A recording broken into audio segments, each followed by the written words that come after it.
Hi. Hi. Hello. Hello. Welcome. Oh my god, it's the game I couldn't play for more than 2 hours. Feels This kind of is weird because we recorded earlier, uh, like a week ago, right?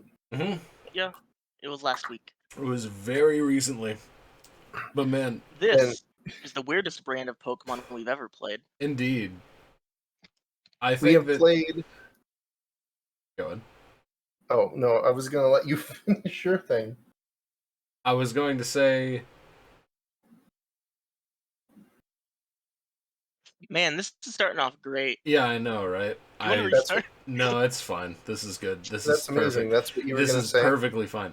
I completely forgot what I was going to say, and then I said go ahead, and then you were like, no, you say something. So now I'm just sitting here with a blank brain. All right, so If I'll you say forget, you something. can just pass it on back to me. That's what I tried to Fine. do, and then you passed it back to me. It is You can say, "I forgot what I was going to say." Go ahead. the hottest of potatoes. Toss to You you, can. go. You can. Hi, everybody. Welcome back to another episode of Experience Curve. Today, we are playing a game called Chantelise from the developers of the game we played that wasn't Pokemon last Recettear, time. Recettear, baby. Recettear. and also they have developed another game in the past known as Fortuna Well, Summoners, which we might play in the future. this is their third original Well, game.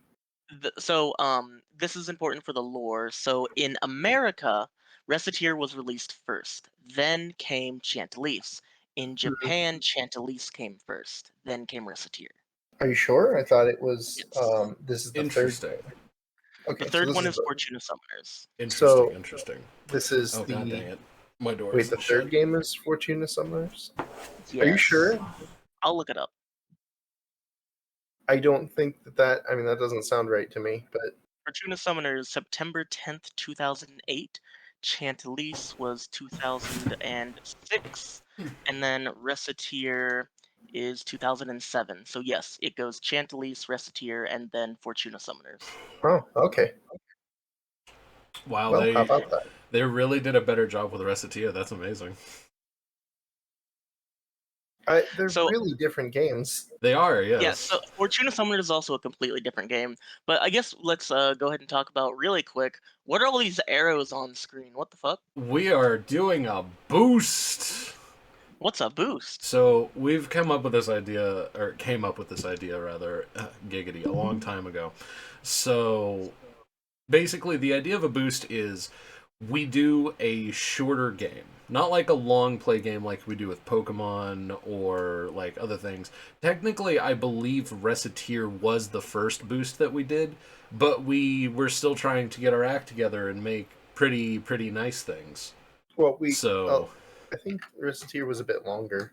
it was a little bit, but it still is like shorter than usual. Maybe you can look up that time. I don't know. I'm relatively sure that Yeah. Recettear was only a couple hours. At any rate, so we have brand new things. We have the Persona vibe. We have the arrows going all over the place. It's a very nice setup, if I do say so. I'm very proud. Yeah, it Yeah, it does looks look pretty good. really nice. Oh man. But yeah, so this So, is what we're going to be doing for boosts going forward, and we'll probably be doing a lot of boosts in like the coming like months and years, because there's a lot of games that we have on our list that are relatively shorter than most. Mhm. yeah, So yeah, it's gonna be and quite a good time.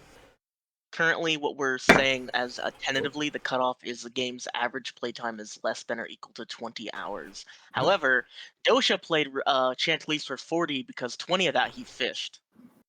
Fishing, That's probably true. That sounds right. probably he says. Not at all hunting more Mecha Coelacanth.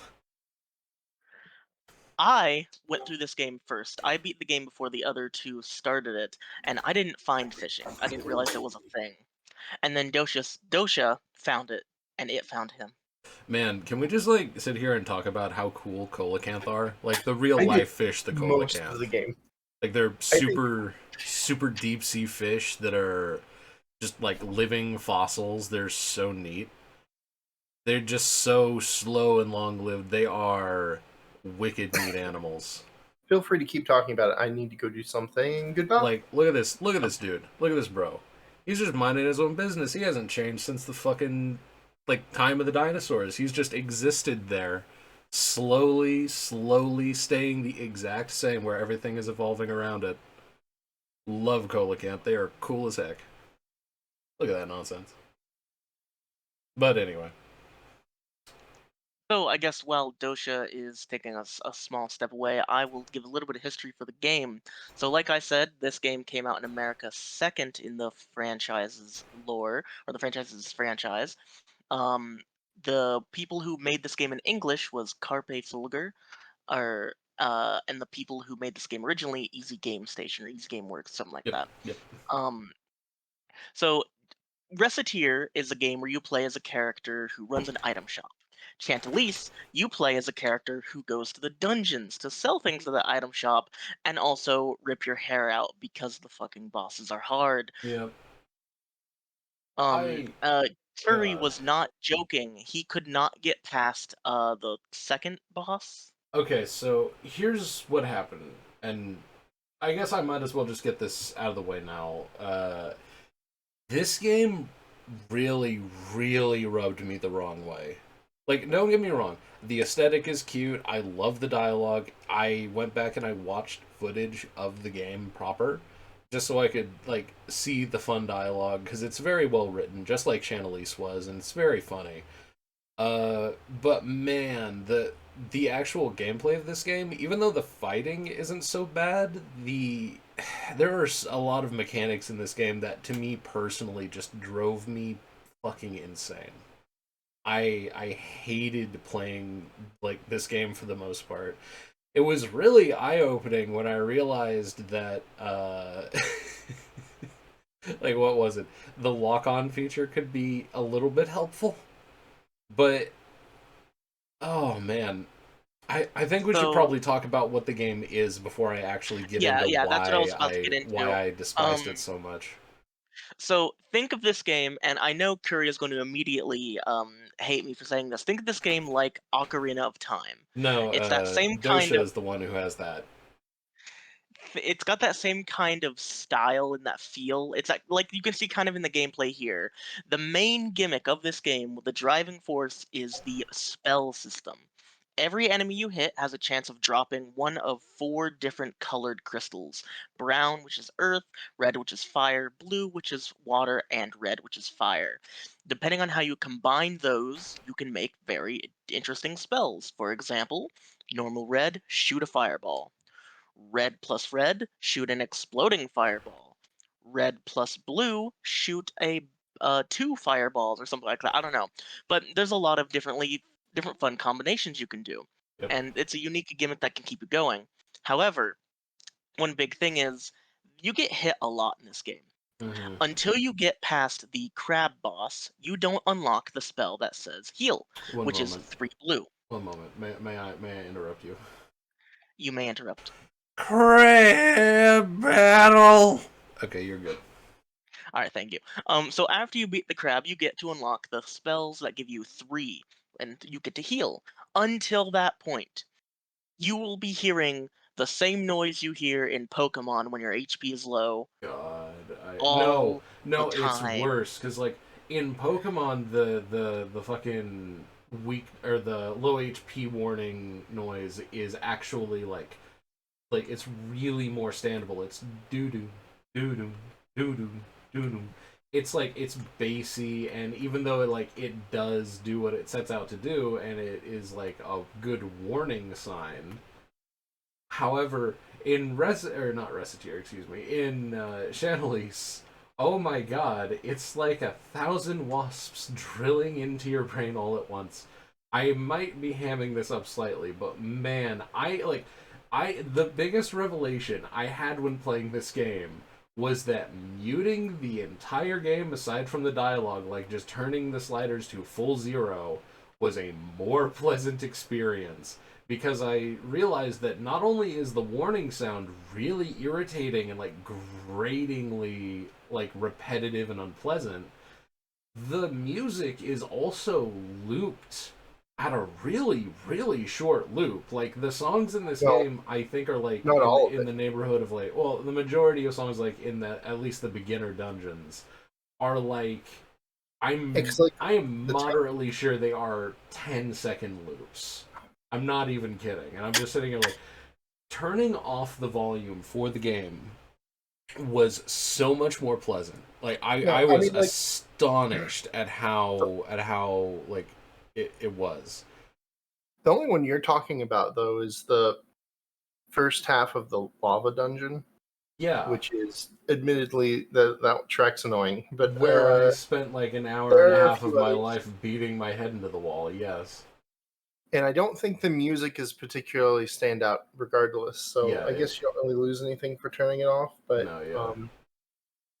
I I mean, look, think the music adds its charm.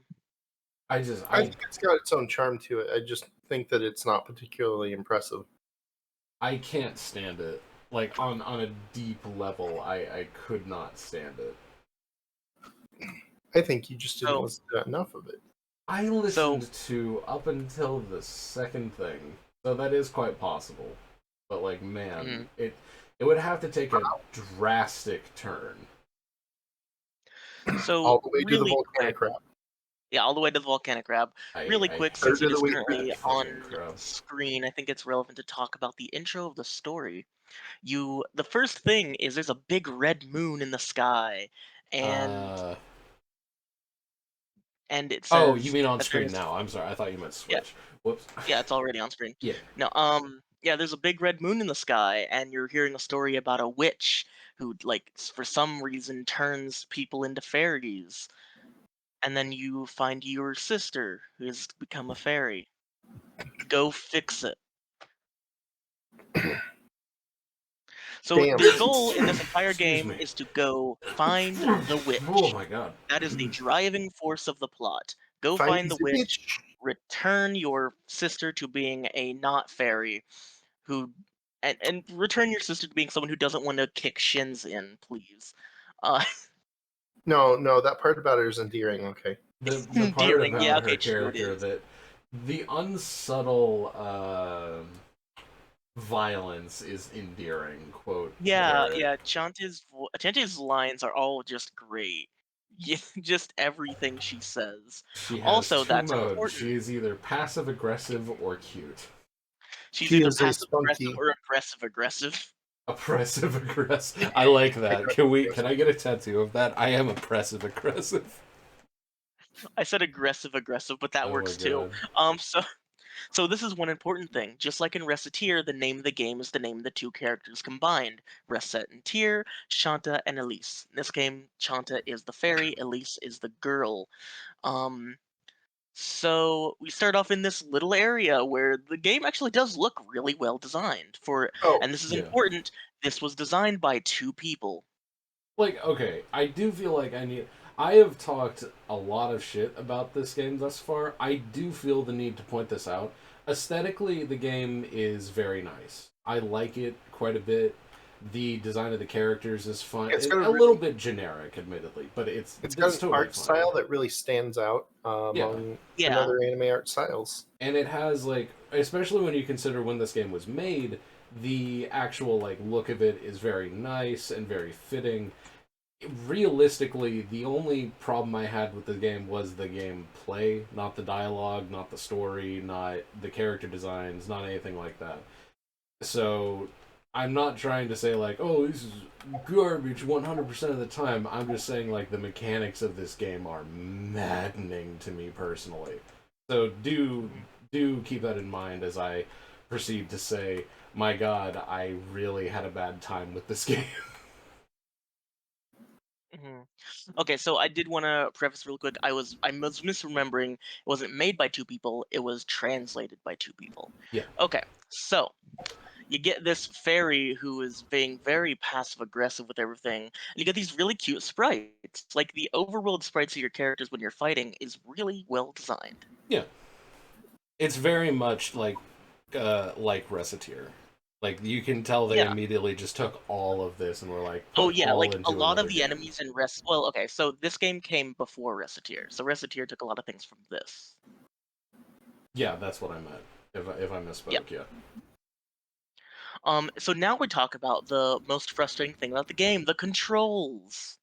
Okay, may I take the helm here because I have You may take one so helm. I'll much, hold the other when I'm so ready. much. So here's the deal, right? I am a controller player through and through. I have tried to use keyboard controls for games like this before. These keyboard controls are quite possibly the worst keyboard controls I have ever seen for any game I've ever played. Like, turning the camera is A and S. Moving around, for some reason, Carrot had a different move setup than I did. I don't know what the hell it was. Yeah, I'm about to pull it Mine up to explain. mine defaulted to the arrow keys to move around, which makes sense. So Mhm. you have A and S to like tilt the camera left and right.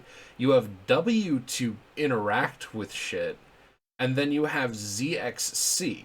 So rather than have, WASD and then Q and E or something like that, which is like a very common layout, and apparently this layout is due to something that I'm sure Carrot will talk about. But this layout is so maddeningly bad to me. Because, like, you have this really unaccustomed thing of, like, you hit ZXC for the majority of your stuff. Then, if you want to turn the camera, you have to hit A and S. And, the movement controls are just par for the course for, like, the arrow keys, admittedly. But, man, it just does not feel at all good to have in your hand.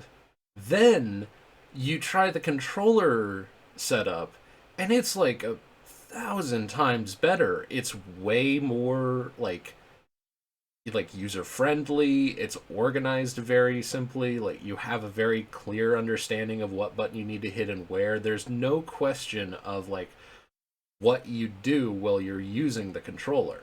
So it's just a system where I don't know how in the heck they managed to get the keyboard controls so wrong when the controller controls are more or less like fine, they're good. It's so strange to me. Like, it's like lacking a controller with this game I think would make it insufferable. Like, Yes, it's to completely. that extent. It is insane. So yeah. Uh, yeah, you can change the controls, but like it's just so awkward without twin sticks. I don't think this game is playable without twin sticks. I don't know. Um, I usually only turn the camera sometimes. And when I I, did turn the camera, I as often used the shoulder buttons as I did the stick, analog stick. I turn the camera a lot, and my main issue with the controls on the PC, and I just opened the game to check it, and it's not having the issue, but every time I played it before, it did. Whenever you use the controls to go up and left, which would be the left arrow and the up arrow, and then pressing A to move the camera left, it wouldn't let me. I could do one or the other. Huh. But when I plugged in my controller, I had a lot more fun. Now, going into this, You know, I what don't I think I had that problem in the tutorial. Now Yeah, that I think see, about it. and this is what I mean. Like, there was a different thing for everyone because I didn't have this issue in mine either. But I had a different control scheme as well, just for no reason at all. It was very strange. Yeah. So I once I switched to controller, I was having a lot more fun with it. Admittedly, though, I did go into this game very not wanting to play this, only playing it out of necessity because we voted on it. Hmm. Things did change for me, though. It didn't really change for Curry. Well, No, it did because he was neutral in the game before. I was neutral on the game, and there was a moment while I was playing this game where I really thought, okay, I think I could see enjoying this game as a possibility. Because, like, the tutorial, once I got the controller plugged in, was totally fine. Oh, yeah, and I forgot to mention, my PS5 controller, which I normally use for all of my PC games, was fucking up so badly because its left stick was drifting that when I plugged it into the game, I legitimately couldn't play it because it was constantly turning the camera in a circle to the right, or to the left rather. So I ended up learning that I could use my Switch controller for it, which was a godsend, because otherwise I probably would have just not even tried to get anywhere in the game at all. So I went and did the first level, and I was like, oh, okay, this isn't so bad. And then the second level introduces so much stuff that just, it felt like it was specifically designed to piss me off specifically. It's like, Mhm. god dang. The first level opens up, and it's an intro level. It's very easy, and the boss is really not that hard. I had a surprisingly easier time than apparently either of you two with the first boss, which surprised me. And then the second level introduces you to the mechanic that I hate most about this game. When you die, you have to start the entire level over from the beginning. You don't have Not to Normal kill for a lot of games, though. you don't have to kill any of the enemies. You can just run past them. But every time you die, there is like a 5 minute walk to get back to where you were, in which you don't have anything to do, because you don't like lose, like if we're using like Dark Souls as an example, right? So if you die in Dark Souls, you lose your souls or your currency or whatever, and they drop at the point where you died, and you have to go back to that point to collect them. But in this game, you retain all of the treasure and the coins and the equipment that you get, disincentivizing you from even trying to do anything on the way back to the boss, which just makes it nothing but tedium. You just like walk back to the boss, and there's nothing to do, and there's no reason to attack anything unless it's like you're in a narrow hallway or something, and there is a like wall to your side, and you have to slice up an enemy to get through it easier. That's like the only reason you have to kill an enemy on the way back to anything. I don't know if And I agree with that.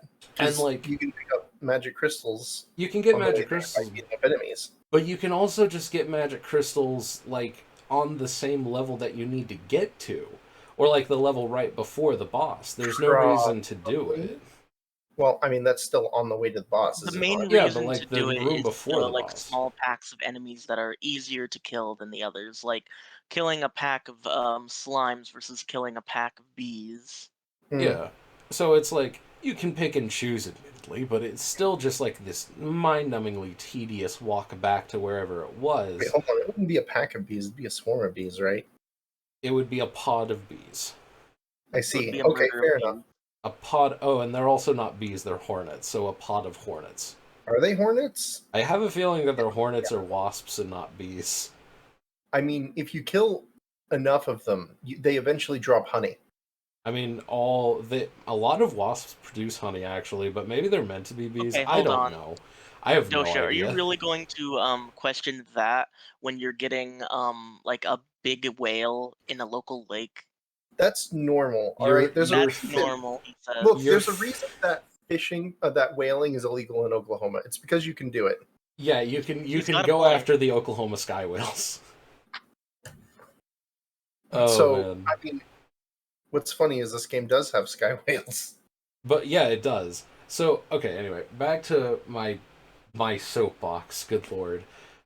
I just had such a bad time with this specifically cuz like I play games where like if you die you go back to the beginning, right? But like take Dead Cells for example.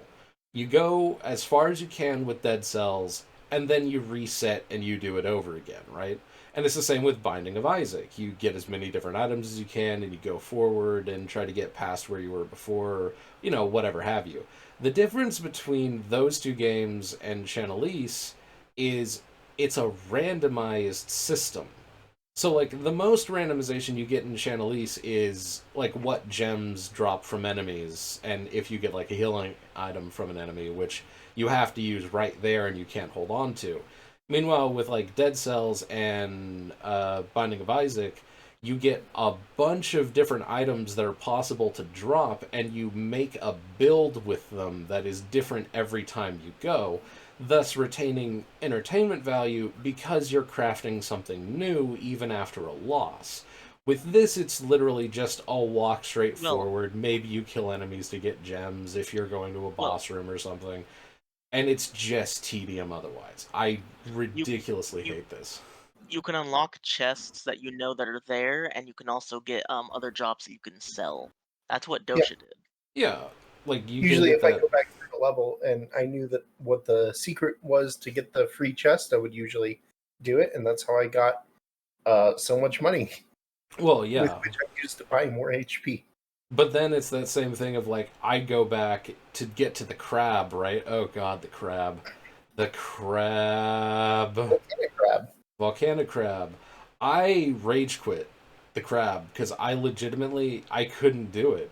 I tried to cheese the damn thing with super armor. Didn't work. I tried patiently taking my time to kill the dang thing. Didn't work because of its bullshit AoE mechanic. I tried to learn its timings with like the three swipes of its claws. It is the most awkwardly timed thing I've ever seen in any game I've ever played. It's just nothing but frustration. It was to the point where you have a frustrating boss fight, right? And I was giving this a legitimate try. I wasn't just like giving up. I was actually going and focusing really hard to try and kill the boss.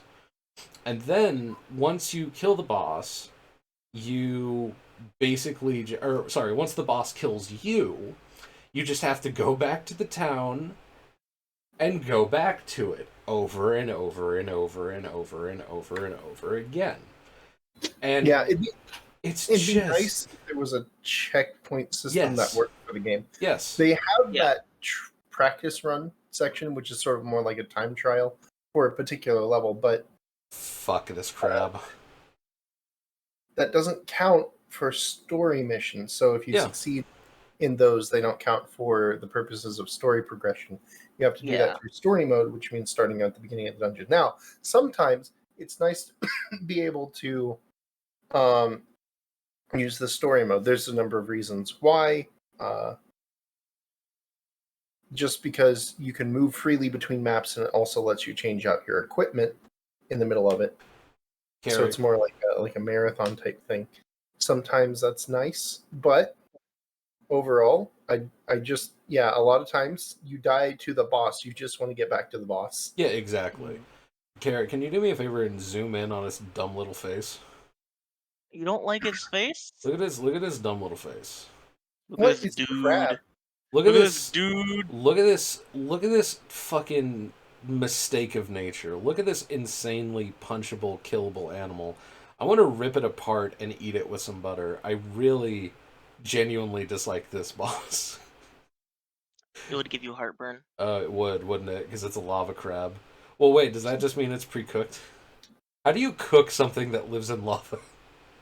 Well, That's easy. actually, You throw it in more lava. You have throw you it heard in of the hotter volcano lava. snail? I have not actually. What is the volcano snail? Switch it over while I pull up the picture because it No, looks you should do fucking like lit. a much slower zoom in on the volcano crab as you talk. No, I'm joking. No, don't bother with that. That's too much effort. Yeah, so the scaly foot gastropod. Go ahead and take a look at this motherfucker. Is this real? Yes, Oh my god, this thing actually looks like a fantasy animal. What the it fuck? really does. This is the volcano snail. I want to That's eat it. cool, actually. It's red. Okay, so it's adapted to have like a black exterior and create a black shell to blend in with its environment, and it's red on top of that. But I assume to also blend in with like the hot areas and like ward predators away, or maybe it's that coloration that says, "Hey, I'm poisonous, don't eat me." hmm So its shell is actually made of iron, and it's magnetic. That is I this is not meant to be a pun. I'm sorry, but that's very metal. It really is. Ah, Anyway, yeah, so back to the game we were talking about. No, let's keep talking about the SNES. Okay, fine. But yeah, no. So I played this game for 3 hours or so, I believe. 2 of those hours were just like grinding my way to the crab, and the last hour was me just slowly getting angrier and angrier at the game as I tried and failed and tried again, and then spent like, I swear I probably spent like 45 minutes of my life getting back to the crab in this game over the course of my playthrough of it. That is so bad. Like, I liked the combat in the game. The sprites are very nice. The designs of the characters are great. The attacks are fun. The combination attacks are really neat. I thought that they were super cool. Yeah. But the walking to get back to where you are, accompanied by really borderline unfair and annoying bosses, is just that is a sin to me. I really that is how bad of a time I had with this. I just gave up, not even beating the second boss. I was just not enjoying myself whatsoever. Good lord. So And there is before the the extent of the crab, rage. yeah, so before the crab, I was really not enjoying the game. I thought it was awful. I kept dying. I hated the beeping noise. I didn't want to mute it because that wasn't authentic to the gameplay. I was enjoying the spell thing. It's pretty cool. I ended up dying so much that I had farmed up a lot of money along the way that I had enough money to buy like equipment for like shields, some weapons. So I was able to use super armor to cheese that um to cheese him. Once I used 3 blue to make heal, I immediately found the game to be a lot more fun with the added notion of thinking of the game as a Souls-like. That little thing made it click in my head that this game is actually interesting and fun. See, It's of course not a Souls like, but it It has actually some. is. I mean, like it's definitely not. The gameplay is way too quick and snappy to be a Souls like. have you not played Bloodborne? Bloodborne is not quick and snappy. It's like Monster Hunter. No, Bloodborne is okay. Bloodborne's attack combinations are very quick. Well, I guess it depends what weapon that you use, but like, They're quick for a Souls like. They are not quick as compared to a game like this, where your attack frame is like 5 frames total.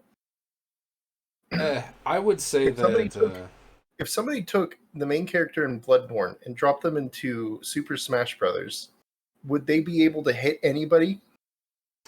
wait, actually, this is interesting. Hold on. So, our dear Carrot has pulled up the definition of Souls-like according to Wikipedia.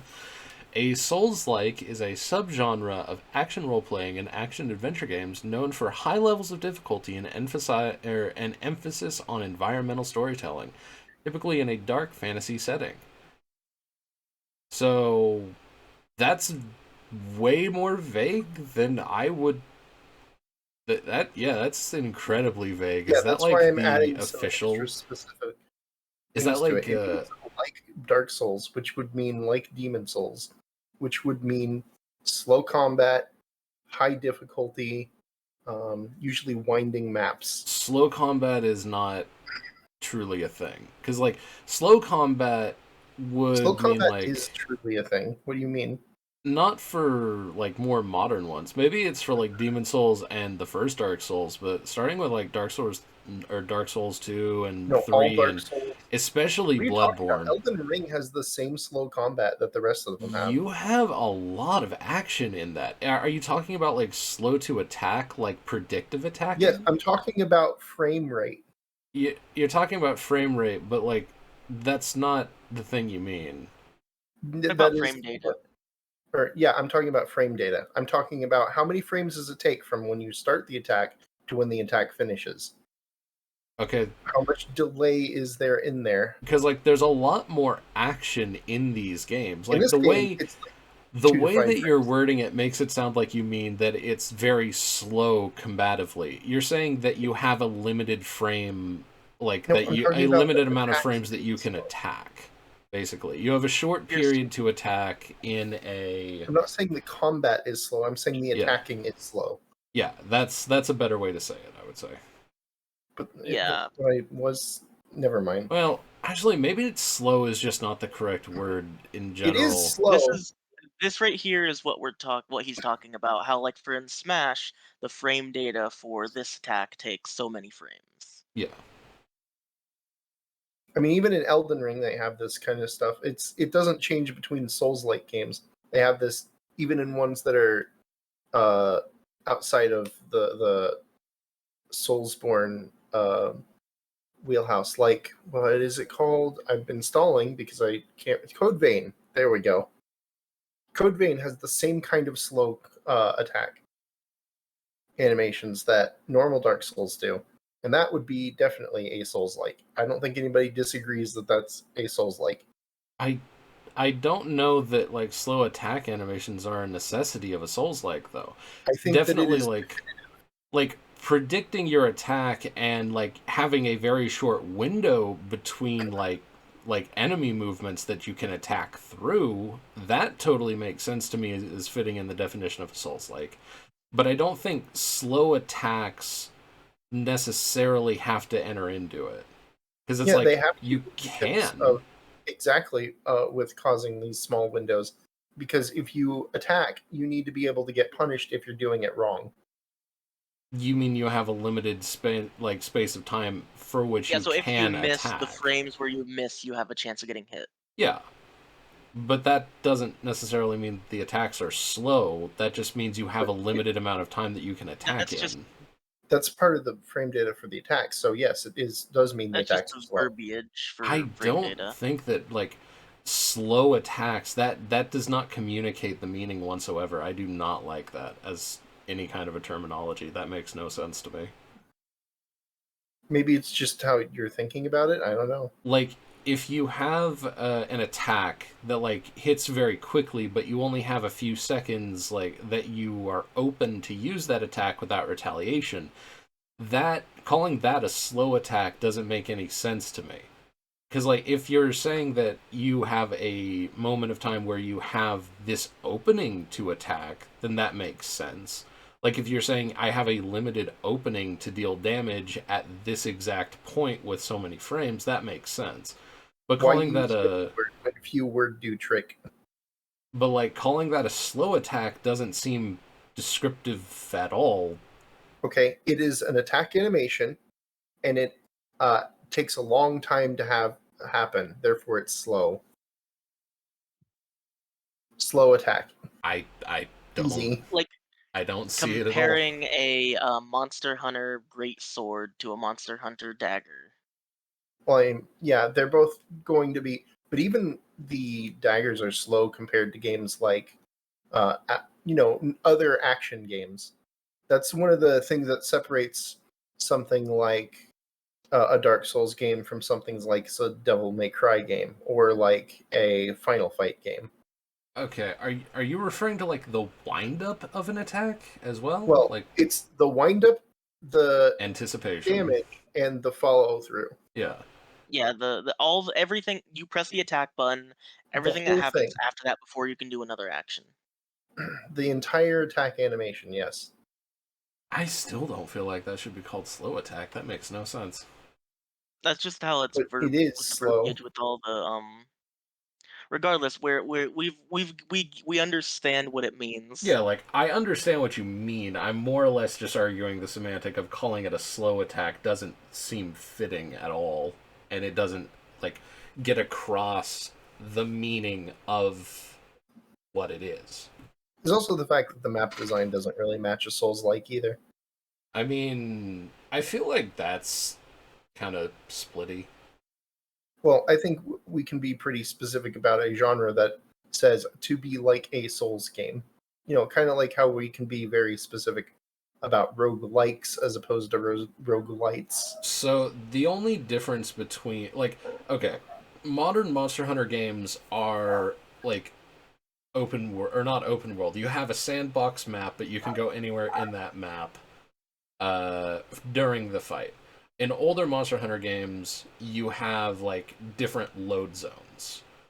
So is there really that big of a difference between the two in terms of like if that is or is not a Monster Hunter game. I don't think that it's necessarily determinative that if like a game has different load areas that makes it any less, well, at least in I this think case. If you were if arguing like Monster specifically is something an open world, it would make sense, but I don't think that having an open map or not specifically means that it can't be a Souls like.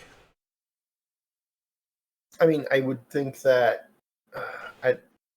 I think that the fact that this is a mission-based game pretty much separates it from being a Souls-like. Yeah, I think you do have to have an open map that you can explore in order to be a Souls-like.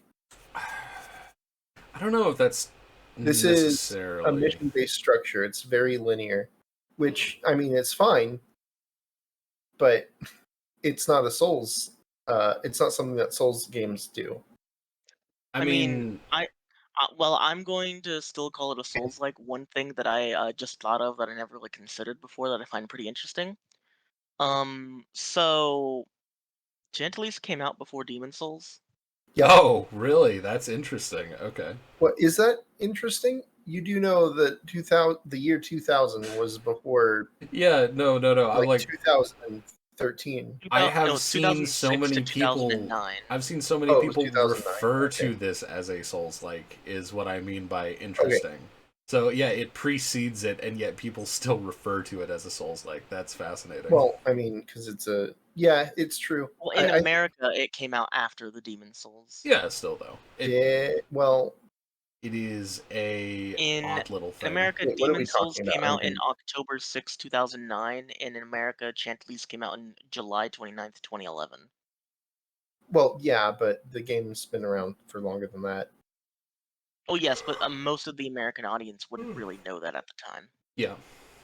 Oh, At you're any So saying rate. they would the see Chantelise and justification say, for "Oh, that's a people calling it? Souls-like." Because that was the period in time when everybody said everything was like Dark Souls. I mean, people still say that though. Demon Souls also wasn't popular. It was like a cult thing, cult classic, I guess you could say. Although it had only been out Man, for a couple of years at that point. I'm Calling it a saying classic is it was a cult game that got relatively low reviews and was known for its incredibly high difficulty. That's what it was at the time. It wasn't until Dark Souls that it became the hot, hip, cool new thing to do. man, I'm finding so many similarities with what we have on screen right now. Like there's a person in Basically, both of you're the right. My bad. things. Like look, I've you have changed my opinion. Yeah, okay. there's a I person in see it both of now. the artworks. Like both titles have an L in them. Like there's so many similarities. Let's actually I mean, literally basically, fair copyright. enough. Yeah, Like like very, Fair enough. very, I see the very argument. forward. Like man. Anyway. so beyond the if it is a Souls-like or if it's not, the gameplay is difficult. You will die. It is. It can be. Yeah, for sure. It's very skill based. I guess in the way that Souls-like games are skill based, this game is skill based Hmm. Yeah. for sure. Um, It you is. definitely get a lot better at it. It's very easy to notice the better you get at it because you'll die in a room once or twice, then you'll clear the room every time, no matter what. It'll feel very weird because it'll be such like a slow burn that you won't notice it until it's already past that point. like Yeah, Like something this like room that. that's on Although screen right now, this seems like it's packed with 9 bats and 12 skeletons or something I like am that. about to die, I'm pretty sure. Yeah. yep. This room is difficult, Oh fuck but these bats after by one or the two way. tries, you figure out how to deal with the bats first and skeletons later. The slimes aren't an issue at all, and it's just very interesting. This game makes you like How? learn without telling you how to learn. I mean, it does teach you that like jump attacks are 100% necessary very early on in the game. But I I mean, just like eh. this is kind of like an older design philosophy Oh, with right, games. that is Kind of important. forgot. I imagine that's why it feels novel. Perhaps, This yeah. game is not only an older released game, this game is under the genre of Dojin game, which are essentially just like fan-made games, which is also why the controls are so bad. It is This interesting. company who made Chantelise, Recettear, and Fortuna Summoners is also known for making 3 Azumanga Daioh fan games, including a snowball fighting game, a puzzle game, and a volleyball game. A volleyball Anyway, game. Wait, yeah, Azu Beach. Azu Beach. Oh, okay. That's interesting. But yeah, anyway, Easy Game Station, they've got a lot of weird minor games on their catalog that probably never made it out of Japan. Chantilly's Recettear and Fortuna Summoners are the only 3. So beyond that, let's see. So it's the reason that it's interesting that it's a Dojin game is these games are always very small, usually like dedicated fans. Like Dosha told me earlier, yesterday I believe, that a lot of the what's that bullet hell genre? Toho? Yeah, there are Yeah, a a lot of lot. Toho games are Dojin games. Yep. Yeah, a lot of them are Dojin games. You can find quite a few of them on Steam. There's been, I think, within the last 4 years, we've seen 5 or 6 released. Some of them are re-releases of older games, I think, but for the most part, I mean, the point is that there's a lot of them. There's been a fighting game. There's been an action platformer. There's been. I don't think they had a card game yet. What do they have? I mean, there's I don't gotta know. be one, right? Oh, I mean, like, I don't know anything about Toho, so Toho is other one of than those like some of the games. franchises where if Not I only is there a don't, card game, there's a card game you can buy. Oh, It's called Danmaku. Danmaku. Yes. Oh, so it's like a Anyway, physical card game, is what you're saying when you say yeah, you there's can a buy it? physical card game for Toho. Okay, okay, that makes more For sense. 4 to 8 players created by fans for fans. God, what is the Toho license that allows this? maybe it's like the Japanese equivalent of Creative Commons. I have no idea. I need to learn more about Toho. This is the more I learn about it, the stranger it gets. It just little bits here and there. I need to just sit down and. But every time I try to learn more, I feel like there's this wall. I don't know. Toho's weird. So, how it works is you can make whatever you want for Toho. The company who makes Toho gets a cut. That's it. Oh, Oh, that's what it is. it's a licensing agreement. Oh, Oh, it's it's an an It's a open open licensing license. agreement. license. Oh, okay. Open license, but okay. So it's kind of the same license that um, things like Pygame have. Got it. Yeah.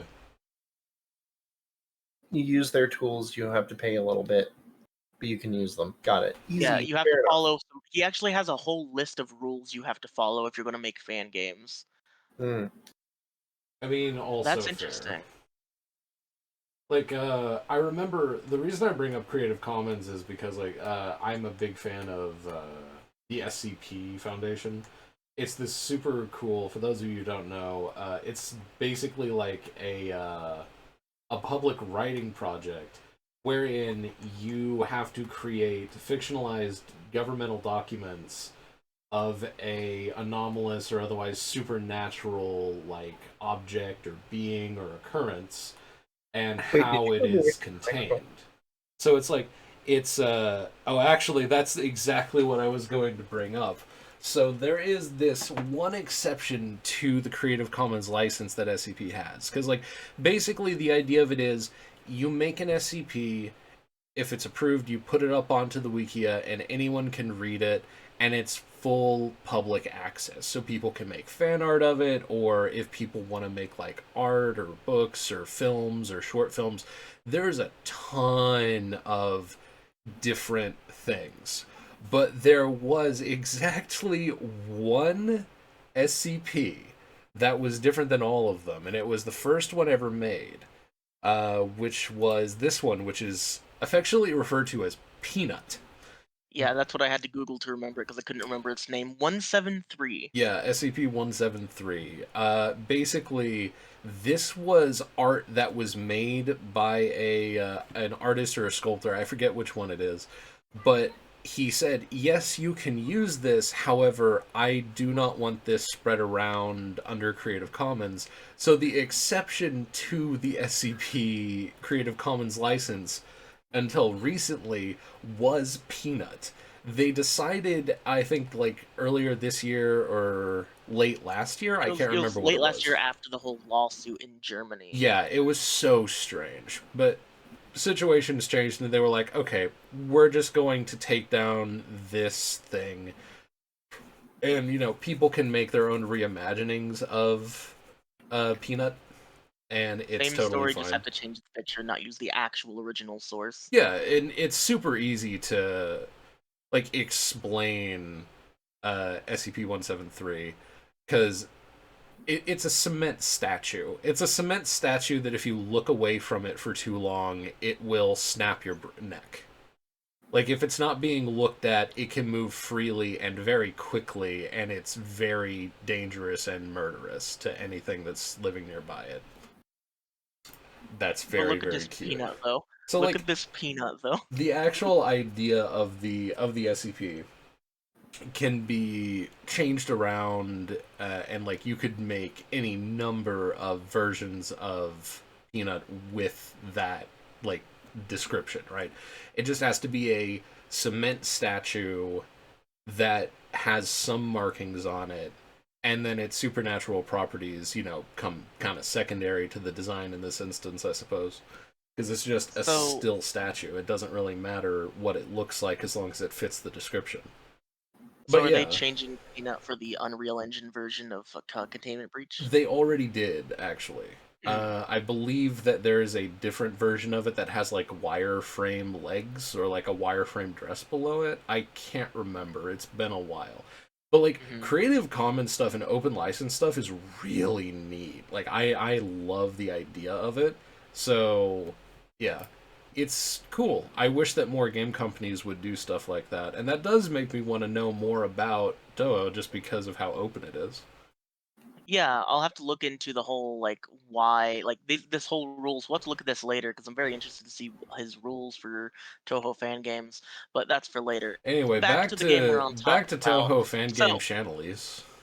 yeah, yeah, exactly.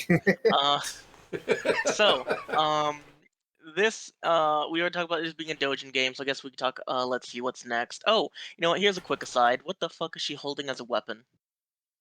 It's like a weird knife dagger thing.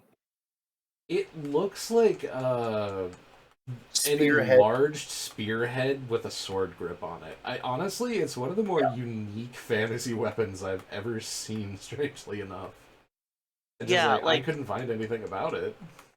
I couldn't either. It's such a this game is so underground that there's no information about it. Well, I don't know if this was ever actually designed to functionally look like a real life weapon. I'm pretty sure it was just like, this looks cool.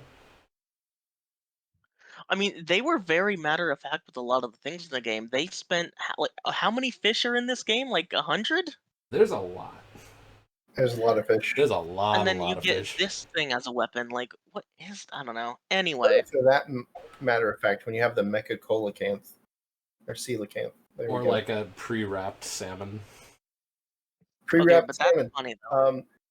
There's a lava pool. If you go fishing in one of the specific lava pools in the volcanic crab's lair, you can catch taiyaki. Okay. Just Which pre-made taiyaki. I'm Wait, does sure, it as you heal guys you? know, is a Japanese pastry that's shaped like a fish. God, that's really, really funny. Like, and again, Yep. this is why I'm a little bit miffed that the gameplay rubbed me so wrong, because the writing of the game and the hilarity and the really not even like, yeah, no, I guess I could call it randomness. It's like it's almost lol so random kinda. It's very It's Kick your it's shoes in. very early funny. 2000s internet humor Yeah. for sure. A lot of the writing is It's just charming that way. It's really, not really really also neat. random, but it's very, it's definitely of the time. Yeah, for sure. I didn't realize that I just knocked the slime through the wall there. How did I do that? Anyway. Anyway, so we've talked a little bit about the combat. Let's see. Is there anything else major for the combat other than the boss fights? Oh yeah, I guess the targeting system. So I didn't use it. Um, I didn't really need to because I was turning the camera so much, and anything that was that was flying, I just jumped attack. The rare times that I needed to use it was against the dragon boss, and pretty much nothing else. I use it pretty frequently, especially I like to target enemies in specific places, uh, especially with like the AoE ones. You want it to be able to hit as many things as possible, so you have to aim for that. And then some of the attacks don't seem like they work at all unless you use the aiming, the magic, I mean, specifically. You gotta point directly at them and then let go and then stay still for a second, because if you move, then it'll change the target to pointing wherever you're looking now. I mean, that's probably true for. Look, I didn't use untargeted magic most of the time. Unless it was like an auto targeting one, like water, or I knew it was going to hit otherwise. hmm And So, boss battle, I just left it on. for the boss battles, I was pretty much always running around turning the camera. I feel like I did one time when I had the lock on turned on, and I felt like I was losing a lot of range of vision and getting hit and taking a lot more damage because I was only seeing in that direct tunnel. I wasn't seeing a lot of things around me, and I had to hold down the lock button to unlock if I wanted to. I felt like I had more availability option wise if I didn't have it on. Anyway, um, so I believe in this video we're watching, Dosha is about to get to the first boss. So while he's heading off to there, I guess we can I talk a had little bit more. like 3 more rooms to go. I'm not I that thought close. I thought the next. Oh wait, no, the next one is right. The next one I is the mean, one yeah. with the right. So, something that Curry talked about earlier was you can just run past the rooms if you already beat them. You don't have to do them again. But in the rooms that you first do for the first time, you have to beat all the enemies. So, Dosha, I've noticed that you're doing this room again.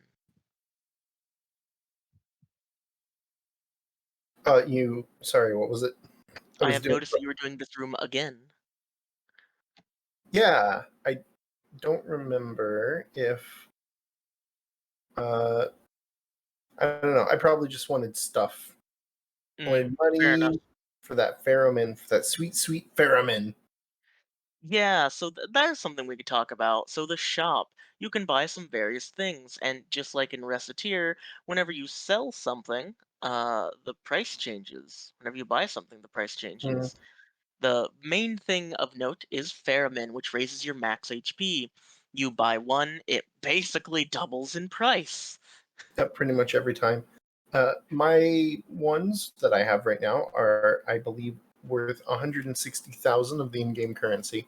Uh, hmm for the record, this also applies to when you sell things. So if you sell something, it drops. It doesn't cause it to half in price, but it lowers in price. I think a set amount every time you sell it.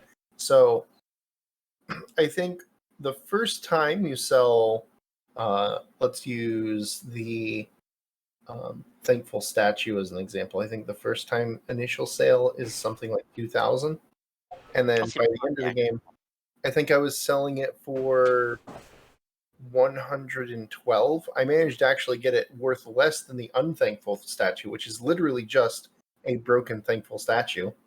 yeah, which is actually hilarious. I mean, supply and demand. Perhaps the broken ones are worth more. So, Yeah, I it's mean, like a if I could misprint. find a way to just bonk its head off and then sell it, I'd Yeah, be So, exactly. more until I sold too many. I don't know. They were relatively close in price, so anyway. But yeah, you Um, sell things. They also get cheaper. So There's a number of collectibles you can get that are dropped rarely by all enemies. Also, specific enemies tend to have specific drops that they can Yeah, like slime drop as liver well. or some bosses specifically, they drop things like Yeah. there's a bug boss later on that drops its shell. I mean, speaking of later on, so we have talked about like a lot of this game. Do you guys want to talk a little bit more about how the story progresses? Because we can go over Yeah, the bosses we were later about to get on. into that. I think we had just like one more thing before that. Yeah. Mechanically, Um, so each level has a hidden chest that you can do. So, and all of them are done in different ways. So you will probably find a few by accident. Most of us did find at least one by accident, but they yeah, all have very specific requirements, and some of them are really simple. Like in the previous room of this done, I don't remember what this room's one was, but the previous rooms was you destroy all of the torches. And oh, it's breaking that water bottle. That's what it is up there in this one.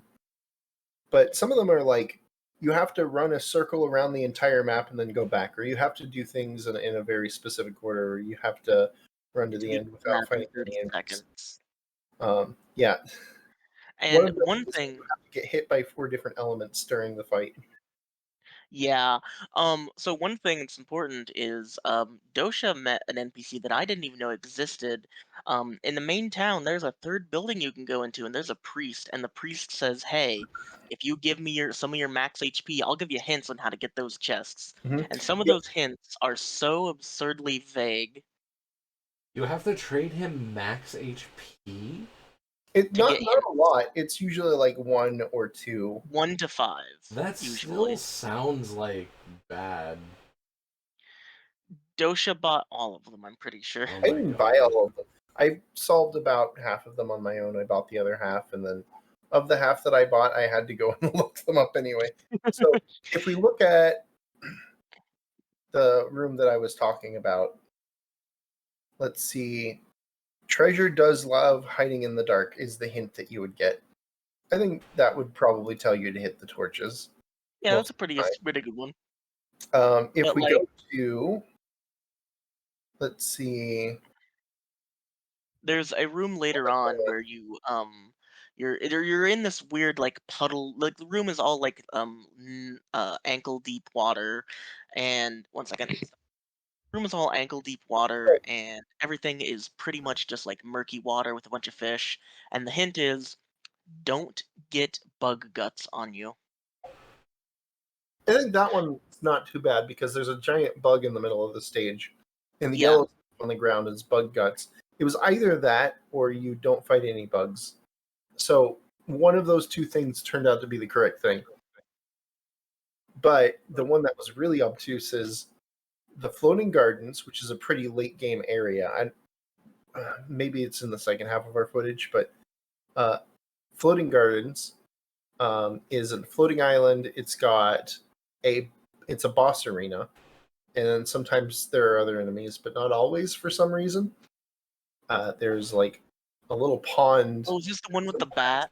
a rock. There is a tree. Yes, Oh, it is a circle. Uh, you can see the whole thing on your mini map, and it's a flat plane, so there's not really anywhere that you think anything can be hidden. Um, the hint is pass through without any tricks, little lady. Paid 6 HP for that.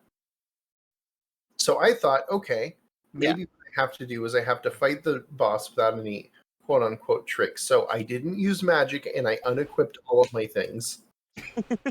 Honestly, it's a really good idea, but it didn't work It didn't because work because what it was, whatever passed through without any tricks, little lady, that doesn't make sense for what it is.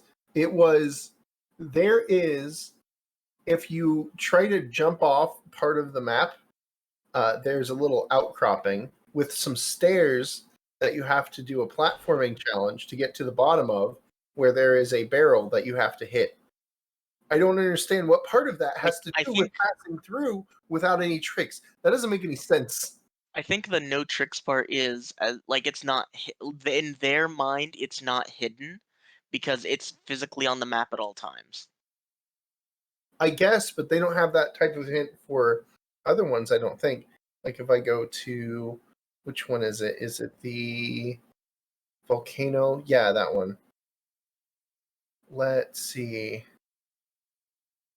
Break the barrels is the hint for the volcano path, but when you go on that one, there's no barrels, so you know there's probably a barrel somewhere because you've seen barrels up to this point, and they have been breakable. Yeah, So, there are a lot of hidden chests. I found a couple of them on my own. I never really thought to look for others, and since I never found the priest, I didn't even consider it. mhm. He's available, by the way, after you beat the first boss. You go back to town, and then you talk to the townsfolk, and they say, "Hey, the priest came back." All of them say that. So if you don't read NPC dialogue, you won't know these Well, things. it's not that I didn't read NPC dialogue, it's that I didn't think the NPCs were going to say anything at all. Right. So if you don't read NPC dialogue, you won't know these things. Oh, why don't you gloat harder there, huh? I read all of the NPC dialogue, guys. I'll say it into the microphone as loudly as I can. But I Look, I do it in read every the NPC dialogue. I just feel like a lot of people miss things that they otherwise wouldn't have if they, read things. Like it's Like in the I did. you gotta read. Well, I'm there are people sorry. who like use JRPGs to learn to read. I mean, yes. Yeah, I know people have played Pokemon to learn to read English. Yeah. I didn't think this game had more, like any dialogue after the beginner dialogue when the NPCs started repeating themselves. So I didn't even give it a chance. I just wanted to continue the dungeon, beat the game so I could get it over with and never have to play it again. That was my mentality at the start. So speaking of that, let's get to the story. So, like I said, you are a girl and her older sister who wants to kick some shins. And your goal is to go find the witch and return your sister back to being a girl again. Mhm. You've been traveling around a little bit at the time you start At off. least You're a already year. you're already somewhat experienced as an adventurer, Yeah, you and can hold two, you can use any two spell crystals at once at first. then you blow into the city of town. That's right. It's called The Town. And when you city go of into town, town. you meet Ira, the one shopkeeper who also Well, feeds you and you gives save you her from home. some monsters. Okay, we saved her for the monsters, so I guess that's why. But also, she is very important to the plot for some reason. Yeah. It's just I don't know why this So is. Yeah. in the tutorial, you save her, and then you get to her house, and you're basically just that's where you live for now, if you need to, and you go buy and sell stuff from her because she's the shopkeeper, she's the recettear stand-in in this kind of an idea. Um, and after you leave her area, she says to go to the first dungeon area because you're trying to go find a specific sorceress. What was the wording they called her? The fortune teller, that's Fortune word, the teller. fortune teller. Yeah, they Really said quick. she told you to go find the fortune teller, yes? Real quick before we move on, my Yep. headcanon is that this is Risette's mother. Well, I maybe we Headcanon, don't baby. actually meet her mom. I don't think she's mentioned. Her dad's mentioned. Yeah, Her it's dad is not at mentioned all because he went mentioned. out to Her war, mom, but maybe her mom dies. I don't know. I have no idea. It's I'm a not true sure. tragedy of a story, that is to be for sure. Yeah, especially with how the ending for Chantelise happens. Anyway, so in after you leave her building, you're told to go find that fortune teller. She's not there. So you go into the first area you can find, which is the local dungeon, which is where the video is currently at. Going through this dungeon, you find some enemies, random blah blah blah. What matters is at the end of the dungeon, you see the first boss. Before you find the boss, though, is this small girl wearing a purple hood and purple hat, and she's basically just talking about fate and everything, and you're just wondering, what the fuck? Who is this bitch, and how can I kill her? So then she summons the first boss, the Terran Golem, and you fight it. And I had a lot of trouble the first time I fought the Terran Golem because I didn't know how to dodge. I beat it by using super armor and not dodging. Second verse, I same as the will first. I will once again preface I didn't use targeting. I also didn't dodge. I found out that I used my targeting, and then I found out that both of the golem's arms were targetable individually, and so I knocked them off first. Yeah, the Tehran Golem has these two giant crystals on the sides of it. This is a picture that I'll pull it up from It's like I don't Recettear think because it's it's a higher flapping quality around. picture, but it's the same boss. So these two crystals, you can target it on the side, and you can use your magic to destroy them, and it's only got its eyeball beam. But if you don't destroy those, it's slamming down those hands for a quarter of your health every fucking 5 For a seconds. quarter of the map. Just Yeah, dodge for a quarter of more. the map too. It's insane. Furry actually did this boss really well, and he dodged it. I think he did it first try. Yeah, it was really easy. He, The amount of scaling between this and the crab is not even funny. yeah, because with the crab you can't dodge it. Yeah, You have to just use can't. super armor. You cannot dodge Um, the crab. It's so dumb. So after you beat the Tehran Golem, you and Chanta say, "I want to go kick that girl's shins in." Who was that? We're gonna go back to town. You go back to town and you see, oh, the fortune teller is back, and you enter and this bitch is sitting in her chair like, who the fuck? What the fuck? Get the fuck out of here. However, It's exactly only like that, with very little difference. Only yeah, Shanta only remembers. Chanta remembers this. Neither of the other two do. Huh. Which is very interesting. Why is only Chanta the one who remembers this? Well, I think Anyway, Teller remembers. did the fortune teller remember? I don't remember that. I don't know. Maybe she did. That would make sense lore wise. But regardless, Elise does not remember. So we talk to the fortune teller. The fortune teller tells us to go somewhere. We go somewhere. Pretty much pretty easy. A lot of this story is you go to point A, she says go to point B. It's your princess was in another castle, the RPG. Regardless, Hmm. after you go to point A, the fortune teller has a little bit of side monologue on her own. Oh, wait, her name is Elma, by the way. So Elma is actually a very unique character in this game. We'll get into that on the third dungeon. So in the Hmm. second dungeon, with the crab that Curry has talked in length about, the the crab attack pattern, he swipes his claws and he swipes them in patterns of 3. You can only attack him while attacking his front, which means you're going to get hit by the claws. I don't know how you're supposed to beat it, but I used super armor and shoved him into the hole over and over again. It's just like it, You it doesn't can. help. You don't have to use super armor. There's a opening between when it does its bubble attack. You can also get close to it when it's shooting lava everywhere. You just need to not be close to it when it's doing its claws. But when it does its claws, at most it does 3 at a time. So after the third one, you can hit it. There are openings. There are ways to do it without super armor. That's just like, you know, it's Yeah. there as an option, and it's just Oh, so cheap. so this is also important. When you arrive into the second dungeon before the volcanic crab spawns, Elma followed you here, and you're talking about the things about the game, and there's a big thing on the wall. Regardless, she was chased all the way by the crab, so that's why you have to fight it. Yeah, she was just like, hey, so this thing followed me, and but look, I was afraid I was going to miss the dramatic timing for Yeah, the speed exactly. flow. Yep, Yeah, yep, this yep. game has I ignored amazing it. dialogue. Very, very nice dialogue. So that's the reason It's a you're fighting shame. a boss here. It is a shame that that is the last positive memory I had with the game. And It's the probably the last last memory you have memory of I the had, game. yeah. Just, Yeah. just so this is now going to become the Dosha and Carrot variety hour because I have basically no more input on the game than what I've already said. But it'll still be interesting to see Estimates my your head. You input couldn't on even the beat a boss single fights and the Kenyan story. mangrove crab. I'm just like, eh. I guess my interest in this game has just totally faded as a result of the annoyance, because, like, I paid money for this game.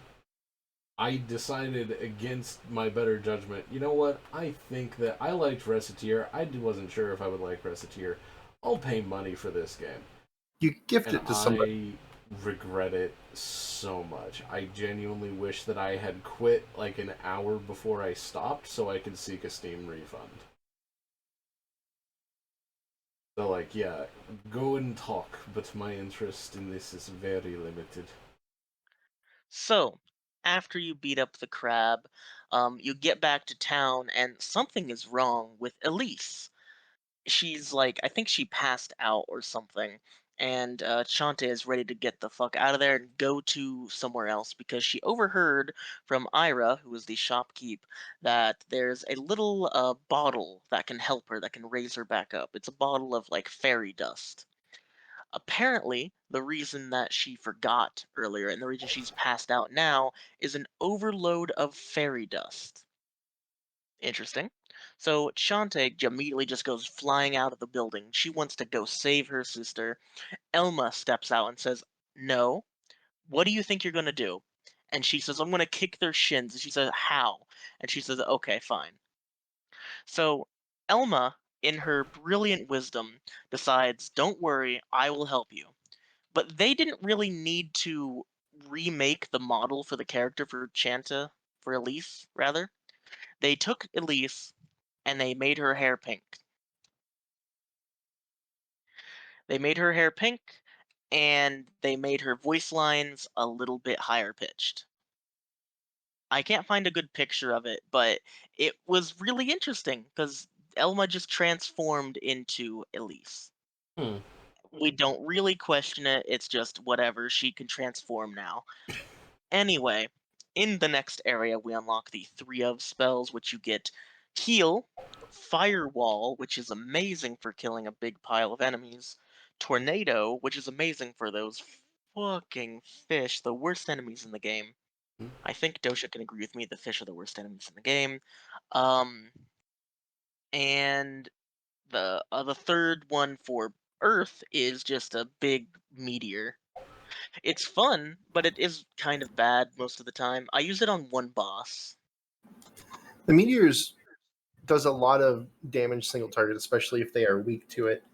It's also really the only good offensive weapon that Earth crystals have. So there's that. You don't want to Hmm. have 10 hammer balls? Not usually, no.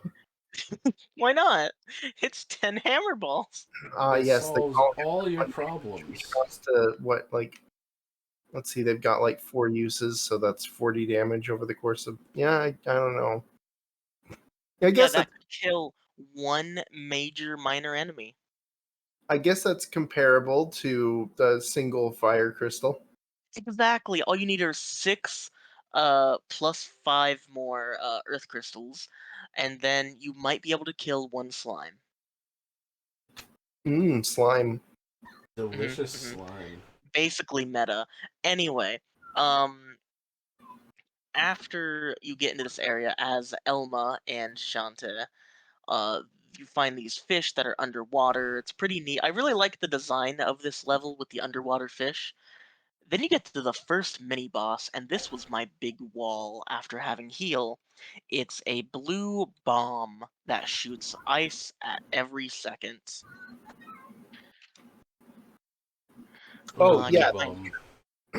Yeah. So they've got a couple of the giant bomb enemies, and that one's extra annoying. You can fight it in 2 different stages. Hooray! Yeah, yeah. Ooh. I had a lot of trouble with this It's one. I that can't little find a better bastard picture off of in the it. right corner there. Yeah, I can't find a better picture of it, but those ice crystals, it shoots those out every other second. So you have to deal with all the other enemies around you and a bomb that's ready to explode when you kill it. Having Um, done fishing while it was on the stage, I realized it shoots them out in waves of 4, and it also has one super hit that it can do, where it sends out a bunch and they pass their walls. Oh. Yeah, that sounds really annoying for fishing in the same level as it. Why would you torment yourself to that? Well, okay, so there was a reason why I made the decision that I did. It's because the other two could had tracking projectiles and those were not tracking. So I thought I Hmm, could use the wall to help. I, I didn't get hit by it, so it did fair work. enough. Fair enough. I mean, So, once I got it in place. Anyway, yeah, after you get through this very interesting mini boss, you get to the next boss, which I actually had a lot of fun trying to figure out its mechanics. Go ahead and switch it over real quick while I pull up a picture of it.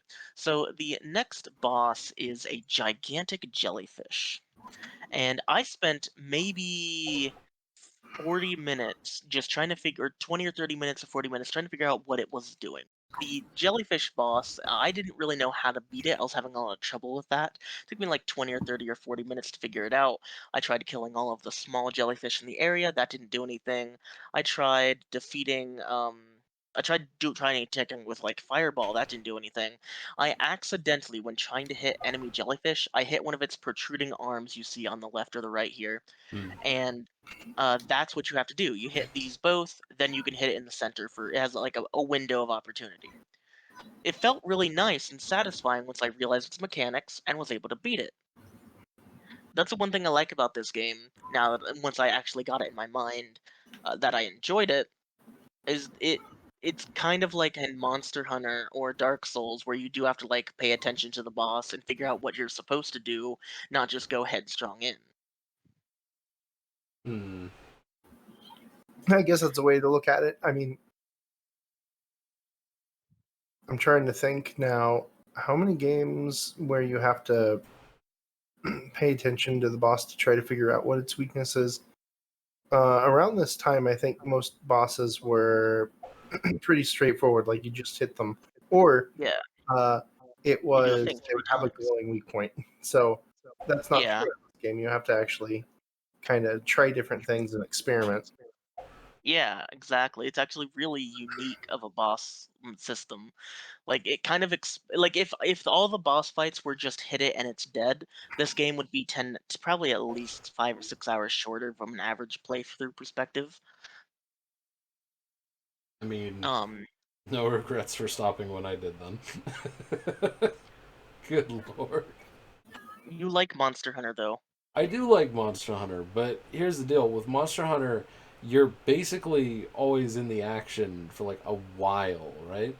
Because, like, think about it this way: when you're in Monster Hunter, you have a map to go through, and it takes like usually, I don't know, a minute to get back to the boss monster once you cart, if you cart. Usually, if you know what you're doing, there will be some close calls, but dying will be few and far between unless you're doing like a very, very high tier thing or you're just not good at the game. But, like, you will inevitably just be able to go back to the Can't cut the boss. chain. Just, oh, is that what you're trying to do? Yep. Oh, Just trying to figure out why I can't cut the chain. God. Anyway, long and short of it is like the the difficulties of like Chantelise versus the difficulties of like Monster Hunter are very different because Monster Hunter gets you back into the action much more quickly and is also usually much more fair. There are a couple of standout monsters that I would classify as bullshit, but for the most part, it is way more fair and more doable and more straightforward than Chantelise is. And it's also much more engaging, I would say. He's only comparing a very specific part of Monster Hunter to a very specific part of Channel. He's not the whole game. Well, I'm not going to compare the whole game because it was No, compared what as you were the boss is what I monster. mean is, yeah, you said you get into the action more quickly. I mean, that doesn't really have anything to do with what he was talking about. Well, he Yeah, I was was saying the saying, action of doing boss fights in both games, you have to sit back and think about it. You Yeah, can't just go in. oh yeah, but there's still whatever. It's fine. Go on ahead. So after you beat up the jellyfish, you find this small vial. It's a really pretty vial. It's got some fairy dust in it, and you bring it back home, and oh, Elise is all better. I think there's a little bit more between that and going into the next dungeon, but I honestly don't remember. Dosha, do you? Do I remember what was it? After you awaken Elise from her thing, and you go back to playing as Elise instead of Elma, before you start the next area with the Wyvern, was there anything between that? Before standing. Let's see. You stop being Elma. She tells you that it was her fairy dust that turned Oh you. yeah, that's important. Yeah, she's a fairy. Yeah, she's a fairy. It's her fairy dust, not Shanta's, that was causing Elise to lose her memory. But now that we've got the rose, she's basically immune to magic poisoning. Yep. Kibara. Also, we learned that the reason they are able to be so capable as adventurers, despite being small, frail girls, is that basically because it's a fairy and human pair, the Elise's weapons and armor get coated with magic every time they kill something. Yep. It's actually pretty cool. Builds That's up why over we get crystals. With using that, whacking an enemy causes their soul to become crystals. Yeah. Okay. And over time, it causes a big buildup. It makes them very strong. That is as a neat thing. fighters. So, when armed with that knowledge, we go off onto the next level. And there isn't really too much to say about this next level until we get to the boss, I don't think, unless you have something specific. No, I mean, like, there really isn't anything. It's that would be the Zephyrin Ruins, which is, The one with the wyvern. yeah, it's the one with the wyvern, The Wivery Mr. boy. Dragony Man. Yeah, And so did I have any trouble with that? Let me think. I mean, I This was the watched you first do it time. your first time. You did not have trouble with it. Wait, Kara, wasn't this I the had a first fishing time pole you did this the time. lock-on feature? Oh, I remember. Yes. You get the fishing pole once you finish the Aqua Ruins, or you have Okay. access to it. Go So ahead I just did that. I and started talk doing about fishing. fishing. It's a mini game. If you've done fishing mini games, this is the fishing mini game. Fishing. However, it's got a couple of unique mechanics going Is it? for it in the It sense feels that you the don't same have as- bait, you have a sister. Oh yeah, that's true. The mechanic is you get a free fishing rod from a man who's very We skipped to enthusiastic about fishing, gameplay. and he says, I didn't have any. I don't have any bait. I don't have a lure. Sorry, you're gonna need that in order to fish." And they ask, "Okay, well, what does a lure have to look like?" Well, it needs to be sparkly, and it's something with wings. You know, it attracts fish. Sparkly with wings. Hmm. This brings to mind somebody. Throw your sister So into you the use your sister to sea. catch fish. Oh my goodness. Just like the priest, I didn't find the fishing pole. I didn't know there was the game until after I beat it. Yeah, once again, that's once you complete the second dungeon, you talk to the townspeople and they'll say, "There's a guy who's fishing back at the starter area, the tutorial land." We get it. You talk to the NPCs. My I'm Do God. you have to do the whole tutorial again to talk to him again? You only have to do the third stage. Okay. So the third part is the open map where you hit enemies, where there's not Oh, any. okay. Yeah. So, did you want to go more in depth on fishing now or later? What is there to go on depth on? There are a bunch of different maps in the game that have something resembling water in it, and you can fish in those things that are, water or water-like, To such be as fair, or bug guts. is there like a drop table of the fish that we can look up really quick? Would you like one? Hold on a second. I Oh will my send you goodness. my customized chart of all the fish. Is the one that I have pulled up the correct one? It I looks like it. edited it since then. Hold on. That looks good enough to me. All Behold, the spreadsheet. copy. So there we go. There you go. Behold, All right. spreadsheet. Yep, this is the same one. But yeah, so there's a lot of fish. I highlighted other things. So I made this just to make it a little bit more readable, but this has been going around for this game. These are all the fish in the game, and this is where you can catch them. And the ones I have highlighted are the ones I was looking for. And then I highlighted the different colors based on where they were, so that I didn't have to scroll to the top every time. Did you find out what G stood for? Yeah, G is giant, B is big, and S is small. So when you go fishing, you throw your rod in, and there are 3 different sizes of fish that can appear: small, big, and giant, according to this chart. Small, medium, large, however you want to do it. And you can be pretty, since only specific fish spawn from different size bites, you can be pretty choosy with it.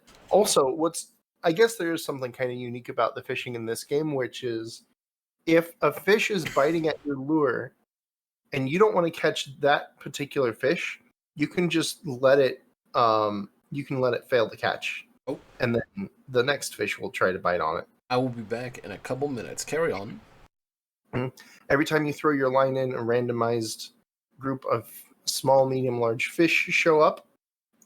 From among those, you could have all smalls potentially. I don't think I've ever had that happen to me, but I've certainly had no giant fish appear before. So you can reel your rod in and recast it and get a new set of fish. And then if something that bites it that you don't want, you can just wait until the thing you do want is able to bite it. Then once the thing is on your line that you want, you get typical fishing minigame. Which is really, it's just a time thing. I guess it's not really well explained. You're supposed to put your bar in 2 different spots on the little bar that shows up. So one at the far end, and then one at a line in the middle of the red end of the bar. It'll make more sense when you see the fishing minigame, but the person who is in charge of showing things on screen is currently busy. Maybe we can look at it later. Because it's pretty riveting. It's exciting. Everyone loves fishing. Wouldn't you say? 100% not. Anyway, so after the fishing minigame, after you collect every single fish in the game, did you collect every single fish in the game? No, I was missing one before my game crashed. It's not like I was actively looking for it. I knew where it's supposed to appear, and I just could not find it. And I was there for an hour, so I was just like, fuck it, I'm gonna get the secret treasure and leave.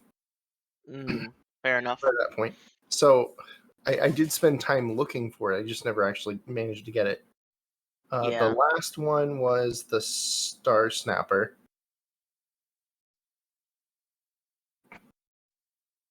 Yeah, you can catch penguins. Yeah, I'm gonna pull up a picture for whenever Curry A gets lot back of to weird pull up stuff appears. It's not some it's things. not just that. There's your normal fish and some other things that aren't fish that you might expect sometimes. You can catch a lobster, you can catch an octopus, you can catch axolotl. You can catch also a pre-wrapped fish. Yep, you can catch a fish that has been pre-wrapped for your convenience from the fishmonger. You can catch a flag that looks like a fish.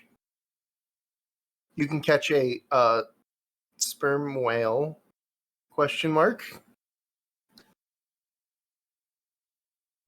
You can catch a robot.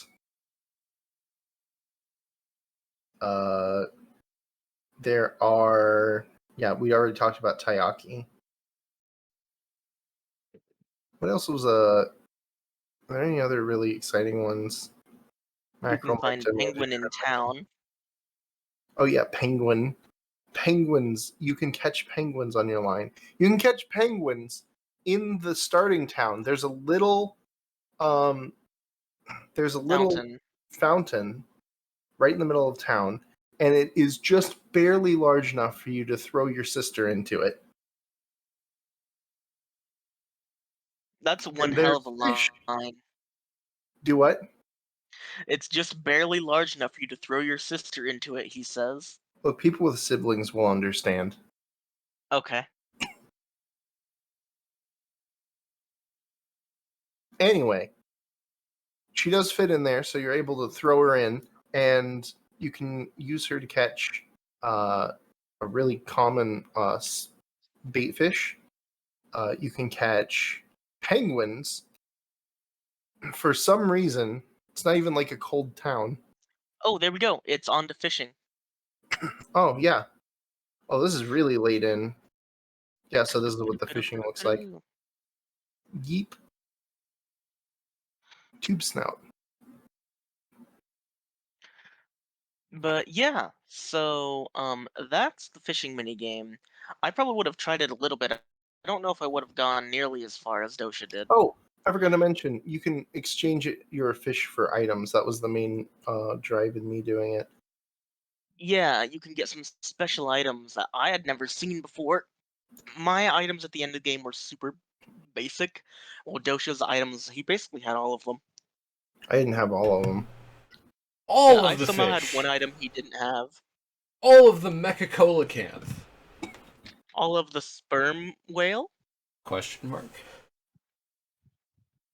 Anyway, so after fishing, we get into the dungeon with the dragon, and the dragon is a interesting boss. Once again, I had the same thing of having fun trying to learn its mechanics.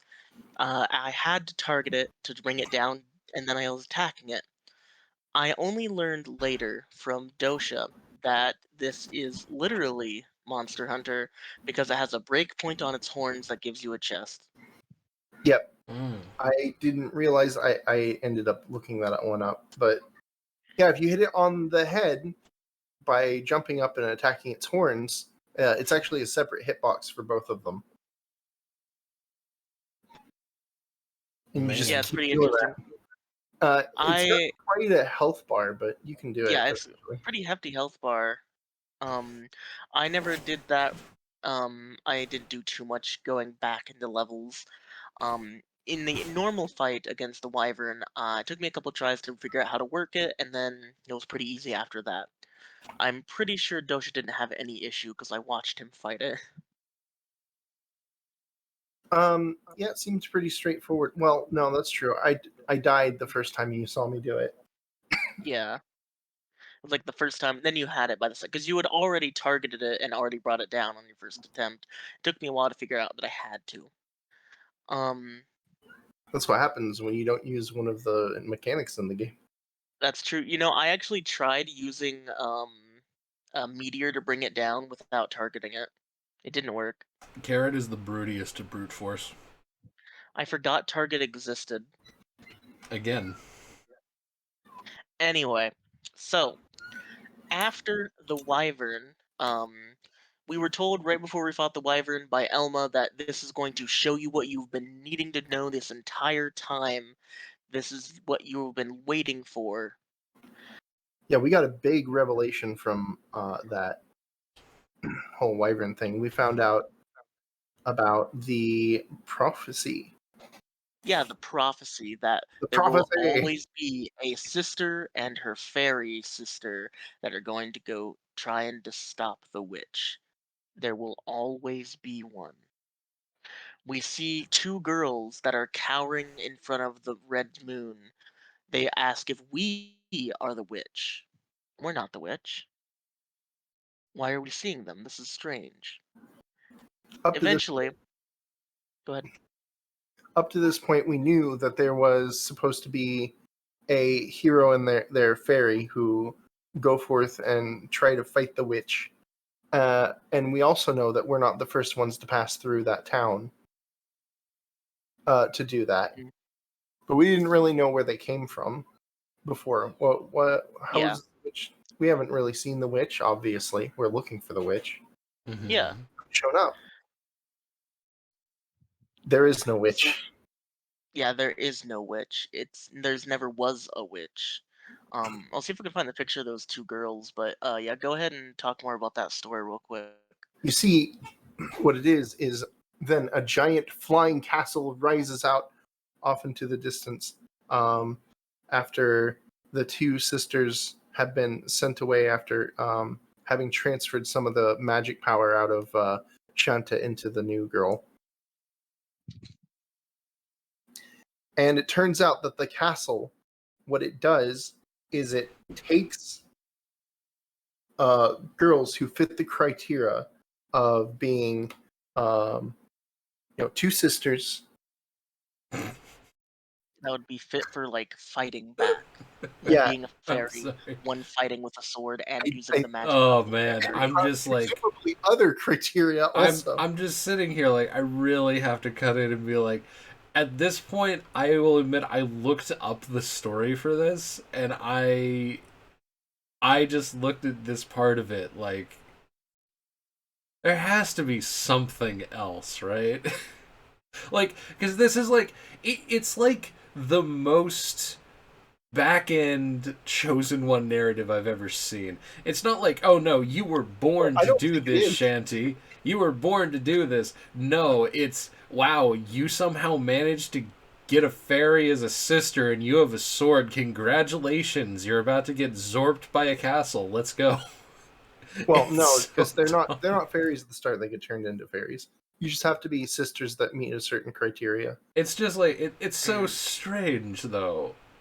Is it? I think it's a subversion of the normal hero narrative because what it turns out is the castle is a hero making machine.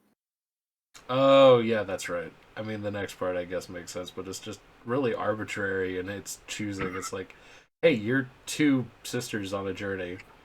And then there's the Yay. other Yeah. half of that where the sisters, after they go on their journey, uh, they go off and fight the quote unquote witch, and then they disappear. Presumably, they sacrifice themselves. Yeah, that's been the whole thing that we've known is whenever a fairy and their sister come into town, they go to fight the witch and then they die. So not only is that probably the fate for you two, but that's probably also going to be fate for those girls That come there after. too. That's awaiting in that castle. Yeah. So we go and storm the castle. We're gonna go save Decide the to do it princess anyway. or something. We'll figure it out Oh, later. wait. That's not. We don't quite get to that point yet because we go back home first and get some rest. Have a nice sleep.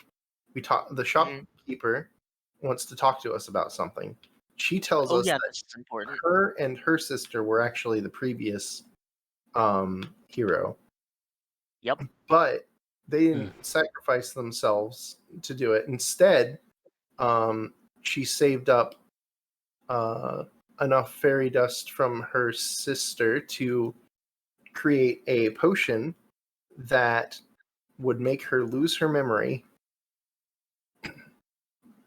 And her sister is actually the fortune teller that we've been following around. And she doesn't remember this. I just, She doesn't know She eventually thought she's a overcame it. fairy. Yeah. I Yeah. don't know why, but I'm She just knew she like, was a- this is really reminding me of Fate writing for some fucking reason. I don't know why.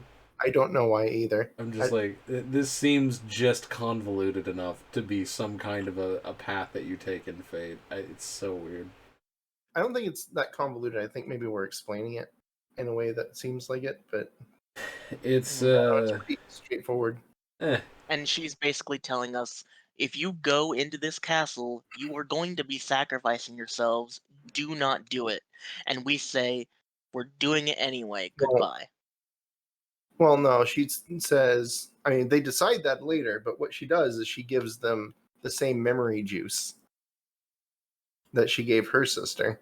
Yeah, She she says, says, "Here, if you you can use want, this you to can give this Shanta." to your sister and we'll forget everything. Mm. She'll probably die She if you says go, no. so you should probably use the memory juice on her. if you want to keep her or not. And so they talk about it, but they decide, no, we're gonna go. Yep. This is their fate after all. Mm-hmm. So they don't really have too much of a plan going in, but they know that they have to do this. As we're going there, I actually kind of like this area, like all the levels leading up to the boss fight. That like it's really well set up. Really quick, we have to talk about the I'm not at this point yet. I'm not ready for this point yet. So, um, before we get into the final boss arena, we see a little small cutscene with with Elma. She is off doing her own thing, and she found a small what do you call it? A rock with some pictures on it, whatever the word is, and she's reading it to herself, and she determines that's what it means. That's what the whole story of the fate means. That's what we have to do. And how did she figure this out? Because the priest helped her. When he showed up in the story, I didn't know who he was. I thought he was just a character from Recettear. So in your version of this, there was just a random character that was like, "Hey there, youngin! This is the Yeah, and she was like, solution to "Oh, it's all the of your priest." problems." Exactly, and Well, she was like, "Oh, the priest. actually, the priest Hey." is ripped. He's like a bodybuilder. Yeah, yeah. I'll pull up a picture of the priest. The first time you walk I into his house, remember when I used to bench press 300. Now I bench press 7,000. when you show up for the first time, you're like, we're in the wrong place. Sorry.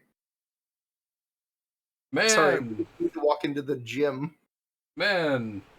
Welcome, children. Which map do you want to know about? But yeah, so the priest is ripped, indeed. So he helps He punches helped through her a rock solve wall. something. At this point, we do not know what that something is. We just know that she has solved it. So we get to the culmination of the story with the final boss fight in 3 phases. Phase 1, we fight a shadow version of ourselves, and it's a Very pretty Legend of Zelda. yeah, very Legend of Zelda. One interesting thing to note: you see that dolphin next to me. You're gonna see that a lot on this. In with Once you've beaten a couple of bosses, you get unlocked 4 crystals at once. With use 4 of the same element, you can unlock their spirit, and their spirit casts random spells of their type like 4 times, and then they disappear. So going through this fight, um, my main idea was just defend as much as possible, have enough blue for the next fight, because phase 2 is a bitch. So after you get through phase 1, which takes a little time, it's kind of annoying, because once you lose on phase 2 or 3, you have to redo this entire fight.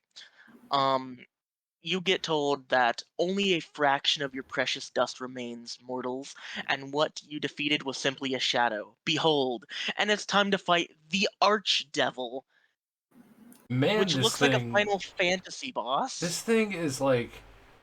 Does he? Not really. He's not over designed enough, but Nah. he does look like a machine thingy boss guy. He is Um, so strange looking. He he certainly looks is. like a boss. It's like. This I looks think like he a looks like one of the rejected weapons. persona, is what this looks like to me. Yeah, could be about right. So anyway, you arrive at the second phase, and he says, "You face an archdevil, mortals. You still challenge me, he who stands over you like a god? Come then, Hey! strive against your fate, for all it will Hey! do." I'm still here. Do you want me to tell you the secret? I'll be off in the corner. You will be off in the corner, but for a moment. So we talk about like, oh my god, what are we going to do? And then Oh, Lisa arrives. you were roboting again. Ira. Fuck. So You roboted at the the worst moment. fuck. So Hold on. we're talking about the boss with amongst ourselves, and we're talking about how we're going to beat it. And Ira arrives, and she says, "I have a plan. I will help protect you." She is going to use the what last remaining bit she has of her power to try and stop it. Now, one thing I do like is the power symbol here used for her is the exit dungeon thing they used in Recettear. It's a nice way to reuse a symbol. Anyway, before she like does something dumb and sacrifices herself or some bullshit. Out from right screen comes in Jotamata. It's Elma, but Hello. she's a fairy now. She realized this entire time you needed more than one fairy to beat the big bad. You need to have 3. I'm sorry. The Time to fight the solution. forgotten archdevil. The solution to the problem is needs more fairy. Well, Yes, I found a actually. mural that matched a mural she saw earlier, but it had 2 fairies instead of 1 fairy. I mean, It was okay, too fair much. enough. Fair Like, of enough. course. Yeah. You need double the power. We just need to hit it harder. I It's mean, yes, true. It's actually true. You just have to hit the boss harder. Anyway, let's that talk is in about the fact forgotten exactly what archdevil it fight. said. So It's what you'll so be watching in stupid. this part of the playthrough is my footage, and this boss is difficult. Took me about 4 hours to beat phases 1, 2, and 3. Phase 2 specifically, let me skip ahead a little bit here.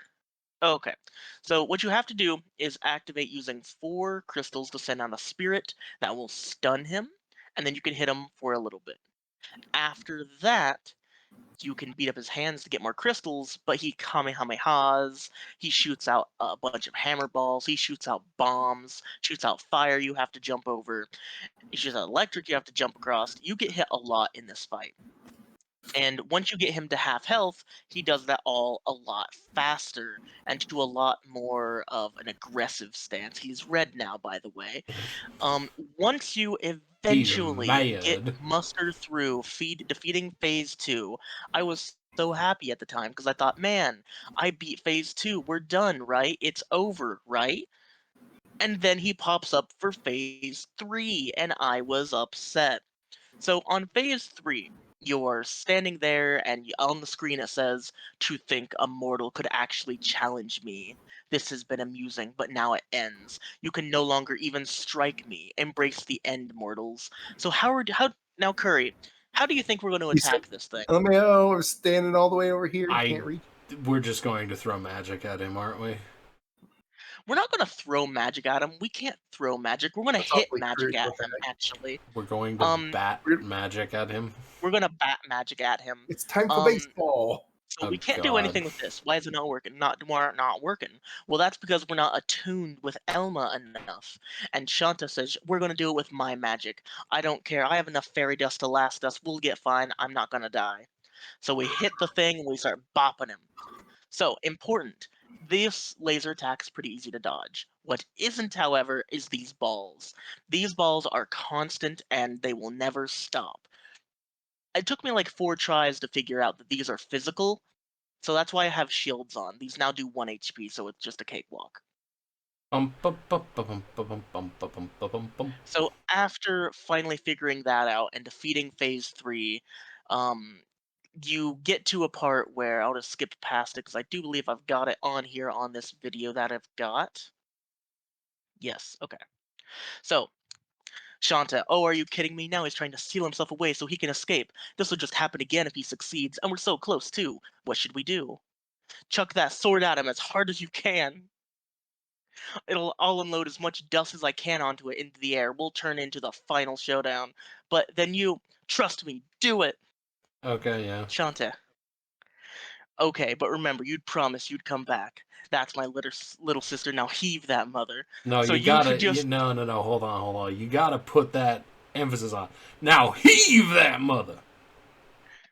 then Now you that throw the sword with the Shanta, and with the final boss in the distance, it Oh explodes. God, can I just hear the Wilheld Bing! scream? He exploded It just is like And now ah. with Now Shanta. it is gone, and Shantae is as Shanta well. The evil in the air is fading. The horror story is over at last. It will no longer repeat itself. died. Shantae is dead, and Elise is the big sad, and so are we, because now we can't kick anyone's shins in. It is a very like Elise is very like, oh no, she's fine. I think, She's right? never lied to Elise me. guys. Yeah, She's she's never never lied lied to to me me. before. Then there was this vial. The vial that Shantae took before she did this, which gave her enough power to come back. It was a fake out death this whole time. Well, of course it's a fake. This is not the kind of game that would have an actual like character loss in it, dude. I felt no dramatic tension through the whole time I was playing it. You played it for 2 stages. Yes. Yeah. Less than 2 stages, actually. I never completed the second stage, and I could already say there's no way that there's actual character death in this. Yeah. I don't know. I think it would be interesting if they just killed off Shantae. They're just like, Anyway, there's a tiny little grave under a tree. It's like the tombstone is I like don't think there should be a side tongue story. This game depressor. is not.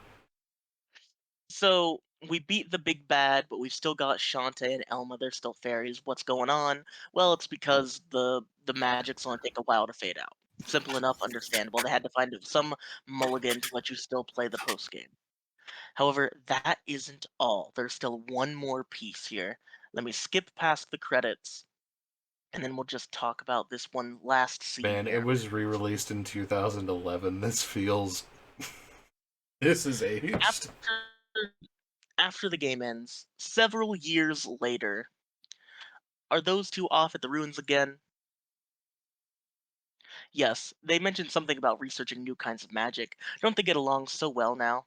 Well, maybe, but I wish they'd stick around to help with the shop sometimes.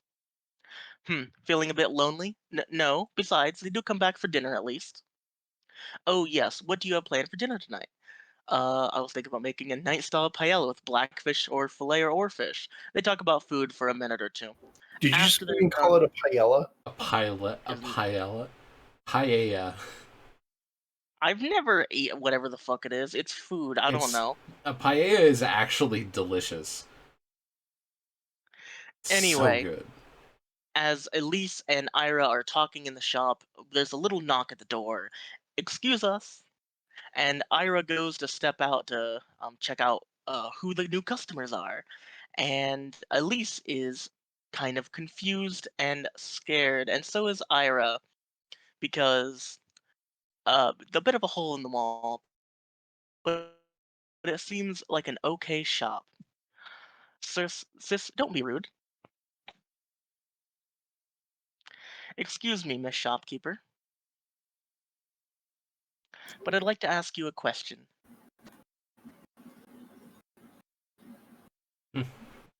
Why did we narrate the ending? You know where we can find the witch? Dun dun dun. I don't know why. This is It's it's the same girls we saw earlier. Yep. And it never ends. The cycle will never end no matter what we do. I don't know about that. The cycle ended. We killed the guy. Yeah. He didn't get sealed this time, so the cycle does end. They're It alive. doesn't because Yeah. they're still trying to find the witch to not be fairies anymore. They're gonna tell them. They're gonna Yeah. say, "The witch already got beat. Sorry." Yeah, it's just like, yeah, you're just a fairy now. Well, you're a fairy for a while. Don't worry, it'll get fixed. You'll get better soon. Put a band-aid on it, you're fine. We think that it will probably cure itself. Just go fish in some lava for a minute, you'll be fine. Yeah, pretty much. I mean, yep. So that's, I mean, That's yeah. The ending is Chantelise. the sisters we saw earlier, and they're on their own adventure. Yay.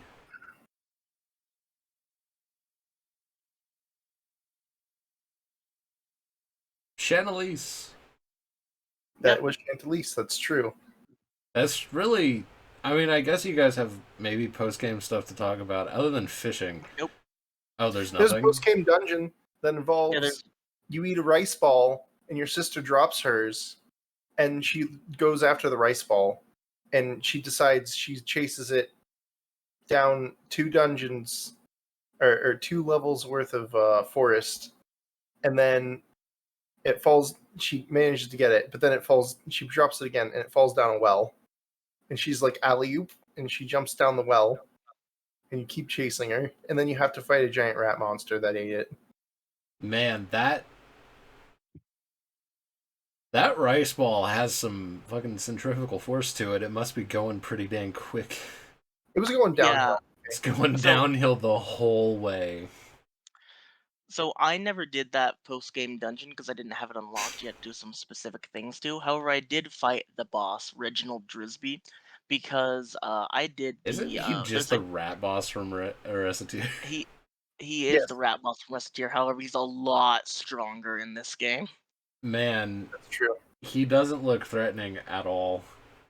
So here's why I he's mean, his threatening. name is Reginald Drisby. Does that really sound like something you should Mr. Drisby, don't kill me, Mr. Drisby.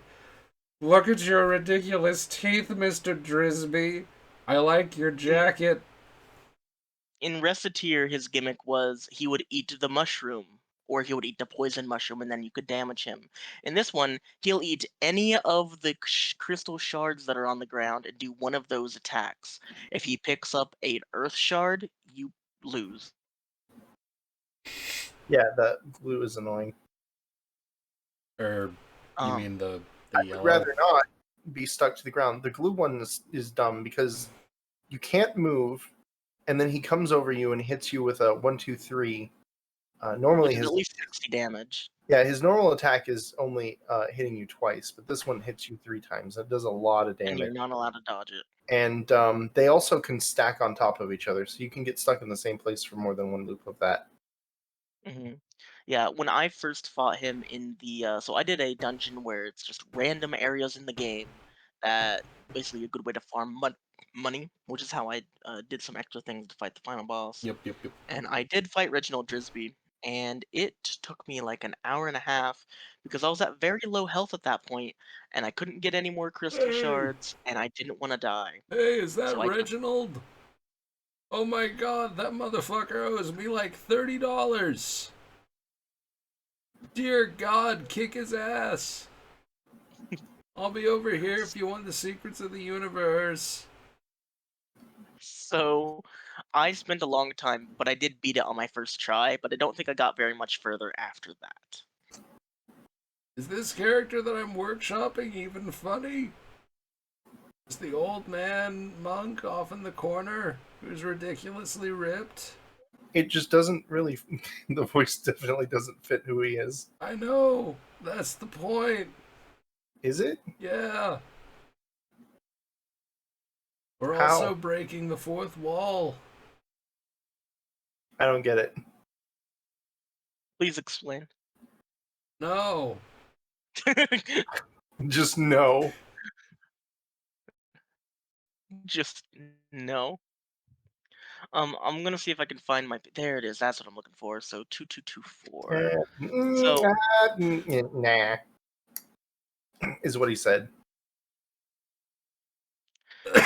so go ahead and switch it off for just a Oh second my so I can get god. this picture zoomed in here. I In that have so little to add that it's not even funny.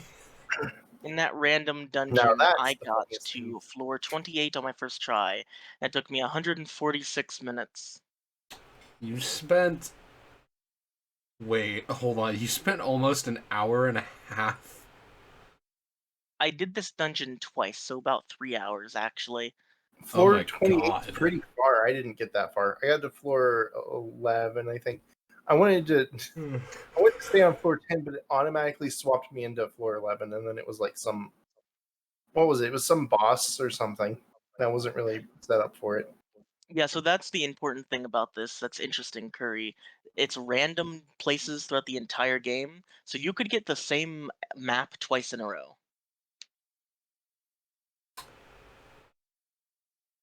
Eh, I mean, I guess that's kind of neat. Not. Like, again, I just. Post game dungeons to have on some level. I think Uh, it's okay, but. Kind of reminds me of some of the boss rushes I've done, but Yeah. this one includes all the levels in the game, which is nice. Mhm. I think that overall, like, again, I despised the whole thing with the tedium. But man, it really is just its own special little brand of cute, isn't it?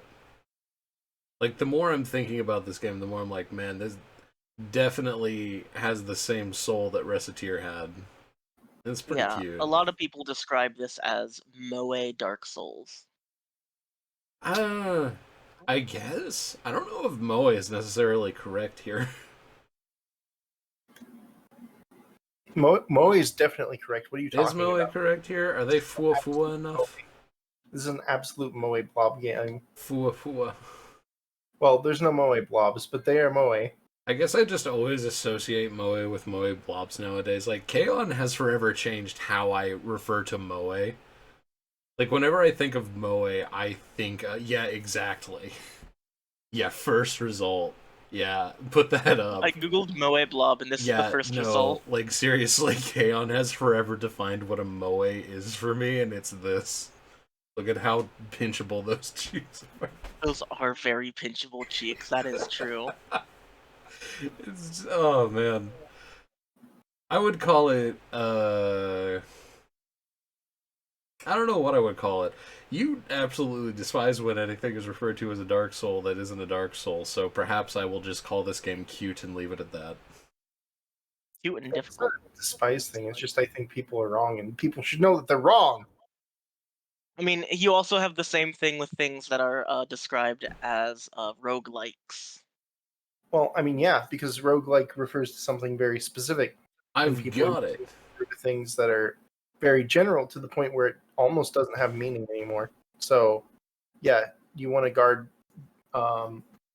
Words mean things, and if you don't guard those meanings, then they become meaningless. They become useless. You know? I mean, I get it in some cases, but I still think most cases where I've seen things being described as roguelikes, that it seems pretty accurate. I got it. Well, like, Chantelise is a people would Moe call- Souls Would you say Dead Cells is a roguelike? roguelike. Would I say what is a Souls like? Would you say Dead Cells is a roguelike? I've never played Dead Cells. Okay. It's a very fun game. We should do it for another boost. That would be interesting. Is that the one that just did a crossover Would with you Castlevania? say that Yes. Hades is a roguelike? Yes. Hades is not a roguelike. I would call Hades Dark Souls. Okay. I would call. Because I will call Hades like, Dark like- Souls, and I will call Dead Cells Moe. Have you ever played Rogue? We could play Rogue for a boost. It's a game that was invented Oh, in like man. the 1980s. I would think, rather not. I've seen pictures of the Yeah. game. I think that none of us would enjoy it. Or maybe you would. I know that I wouldn't. But yeah, the man. gameplay is different. Is this going to be the frame that we end the video on? Is that going to? And your choice. You're By the the one way- who's controlling it. Okay. Final thoughts. I didn't get to talk about the combat in the game that much, I feel like, directly. Oh yeah, well, I mean, I thought you did. No, we Did did. you start? We talked Yeah. about the We combat. talked about the magic, we didn't talk about the combat. What? In general, the general, or I guess the sort of perspective The that I three-headed have attack here. string. In terms of like the way you move around the map and stuff. So this is a game with 2D sprites on a 3D arena, and the camera only moves left to right. It does not move up to down, which means you have a fixed camera angle. Oh my god. This is good for most of the game, but it can make some things pretty difficult. I imagine this is probably why 2D characters on 3D maps is not used that often. Wait a minute. Carrie, can you do me a favor? Can you send me the picture of the crab and that picture that you have on screen right now? What the fuck are you planning? Just Alright. just send it to me. It's okay. Yeah, switch it over while I get this set up. All right, so you have problems with things such as and there's also the fact that this isn't really an analog stick game. It's an 8-directional.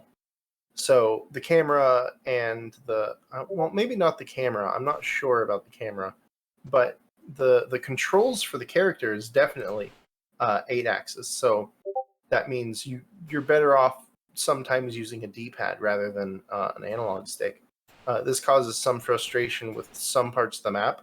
There is a part in the second level, the first part of it, where there's a branch you're supposed to climb across, walk across, but if you are even just a little bit off, the angle becomes too steep and you slide off. And the branch turns at one point, and it becomes really frustrating. Oh yeah. Is that angle at which it turns is not an angle that you can actually move at. Yeah, Curry, you never talked about your experience in trying to climb a log. Oh god, you're right. Jesus Christ. There's a couple of areas in this game where, for no good reason, it's just incredibly finicky with its physics. Because, like, you have areas where it's just, totally fine. And then you have areas, like, in part of again, the volcano area. You just have this spot where you have to climb up a log, and every single time you like go just a little too far off of the top of the log, like if you just go like 5 degrees off from where you're supposed to go, you'll just like fly off the log. It doesn't care. It's just gonna boot you straight off. Like, man, again, this game is so cute. I wanted to like it so much more than I did, but yeah, it's just uh I sent you a better picture of the crab if you needed that. I think we're okay. Okay. Um, so let's see. Was there anything else about the combat specifically you wanted to talk about, Dosha? Yeah, the other issue that comes with it being sort of like Oh god. is that it's really, really difficult to tell how far away you are from things. There's a reason why modern shooters take off after Quake rather than Doom for the most part. The sprites make it really difficult to tell how far away you are from them. And a 3D model in a 3D space is a lot easier to tell because then you can give it things like shadows and stuff that help you determine distance. Yeah, you just don't have that with these 2D sprites. So that means you get hit a lot in places where I like that it's got a chin. Oh, I hate it so much. What have I done? Oh dear. there's also Yeah, send times it when to you me. should I'll be put it on where screen. you think you should be Okay. hitting something and you're not for that same reason. Unless you're doing it like from the side, you're gonna miss. If you're fighting things head on, yeah, it makes things a lot harder unless you're like pressed up against it, which is bad for a lot of the enemies in this game with their attack patterns coming out the way they are, especially like the mushrooms and some of the slimes. If you're too close to them, they'll just jump and hit, and you have no chance of even knowing that they were going to do that. Oh no. Yeah, I had a lot of times where I kept missing the bats, for example. Yeah, yeah. Oh So no. that's kind of a negative. But overall, I find the game enjoyable. Why does I'd buy this. Yeah. How much is it? $10? I'd buy it about It was- half off. why does it have a chin? I'd play it over a weekend. Why does it have a chin? You I cut it up. Never mind. I no longer care about the discussion about the game. Why does it have a chin? You didn't care from the start. I cared a little bit. I think it's far more fun to dick around in Photoshop for a minute, though. Okay, well, I hope you're having fun. He is. am. He is finally am. having fun with this game I for am, once. yes, I am enjoying myself. Hallelujah.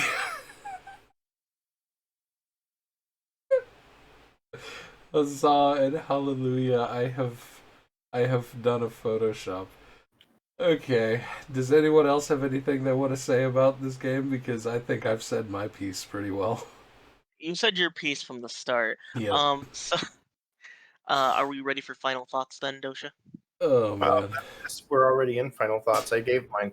Yep. I Okay. think the game is pretty good, but it's got like a couple of small problems. This is an older game. If you don't judge it as an older game, you're going to have a bad time. I think that's also part of it. That probably needs to be said. You need to Yeah, understand it doesn't this game age was well originally with that released, kind of what, mechanically. 2000? So 2006. 2006. Okay, so it's not that old, but no, I don't mean the Western release. I mean the original. Yeah, the original was 2006. America was 2011. UK Oh, was I might be 2010. getting mixed up with a different game. I think I'm getting mixed up with Atelier or something. Anyway, yeah, so I really hated the game going into it. I did not want to play it. Played it more out of necessity than anything. Eventually, I did start to like it, and I do think if I had to rate this, I would probably give it like a solid 6.5 at the lowest, maybe higher. But it does have a lot of fatal flaws in like a lot of older games. They don't really explain some of the mechanics to you. Um, a lot of a lot of this issue a lot of this game has is it's just hard to understand a lot of the mechanics. Like when I watched Dosha play, or when I watched a speedrun of the game after beating it, I found out so many things that I just never knew about because it was never explained to me. They're just expected for you to find it, and since I had no reason to, I never did. Um, Beyond that, like I agree. I like the art of the game. The art's really good. I actually really like the 3D bosses against the 2D sprites of your character. It's actually a very neat. I don't know what the word is, but it actually meshes very well in my opinion. Um, it's got a lot of issues that, like, honestly, they could remake this game with modern everything, and it would probably sell well. I think if Uh, they, by modern everything, right? I think I would agree with that. If they redid this game, I would be willing to give it another shot. Because if they improved the gameplay even slightly, even if it was just a simple fix, like you could just teleport directly back to the boss, I think I would far more enjoy it. Hmm. So, anyway, I guess that about wraps up our thoughts on Moe Blob Dark Roguelike Souls. So, Yeah, it's a fun game. I personally would not recommend Soulsant. anyone play it at all. Feel free to Um, call it a Soulsant. a Soulsant. Soulsant. Can we I would also. not recommend you play it unless you have a controller. My god, a Soulsant? Worst. Oh yeah, so yeah, I agree. Keyboard controls not particularly. I didn't get to Yeah. say this earlier, but keyboard controls not great. I don't think it's that bad. I think that you guys had more technical difficulties with some other stuff regarding it, or specifically, Carrot had like actual something was wrong with the registering some of the buttons happening at the same time. Yeah. I didn't have those problems when I tried it out. I feel like I could have probably played the game with them. It just would not be comfortable with the way my keyboard is set. I need to get like a pad for my hands. Hmm. The keyboard kind of sits up from the ground. I need to. Never mind. This is not important. What's important is the keyboard controls aren't that bad, but they're not great. They're not good. Yeah, What a you can sterling edit the controls. endorsement. That is important. You can edit them as much as you want, but just buy a controller and just Yeah, play with just use that a if you're Yeah, gonna controller. just play use it. a controller. And I also, Jesus. maybe get this game when it's on sale, Mm-hmm. or borrow it from someone's Steam library, Curry. Too much effort. Anyway, Too much goodbye. effort. Oh, we're just gonna wrap it up there. Okay. Um. Goodbye. I guess. Oh, actually. Really quick. This is important. The next thing we're doing. Oh, The yeah, next thing that we're is doing important, is isn't it? not E3. Yeah, so there's a bunch of stuff that's already happened, so we're probably going to record again next weekend and try to do a bunch of wrap ups. So yeah, Chantelise was a pretty good game. I definitely didn't give it enough credit when I first played it about 7 years ago. Um, and I'm glad that I actually was able to finish it because a friend bought this game for me when I in a bundle. Oh, and then Hmm. Ultra Sun, Ultra Moon after that. Yeah. Yay! Sometime July, August. I don't remember what I said. It's at some point in the future. Anyway, Future. Oh, Jack. goodbye. Bye. Bye. Goodbye. I'm still here in the corner. So is Moe Blob Volcano Crab. We're still here.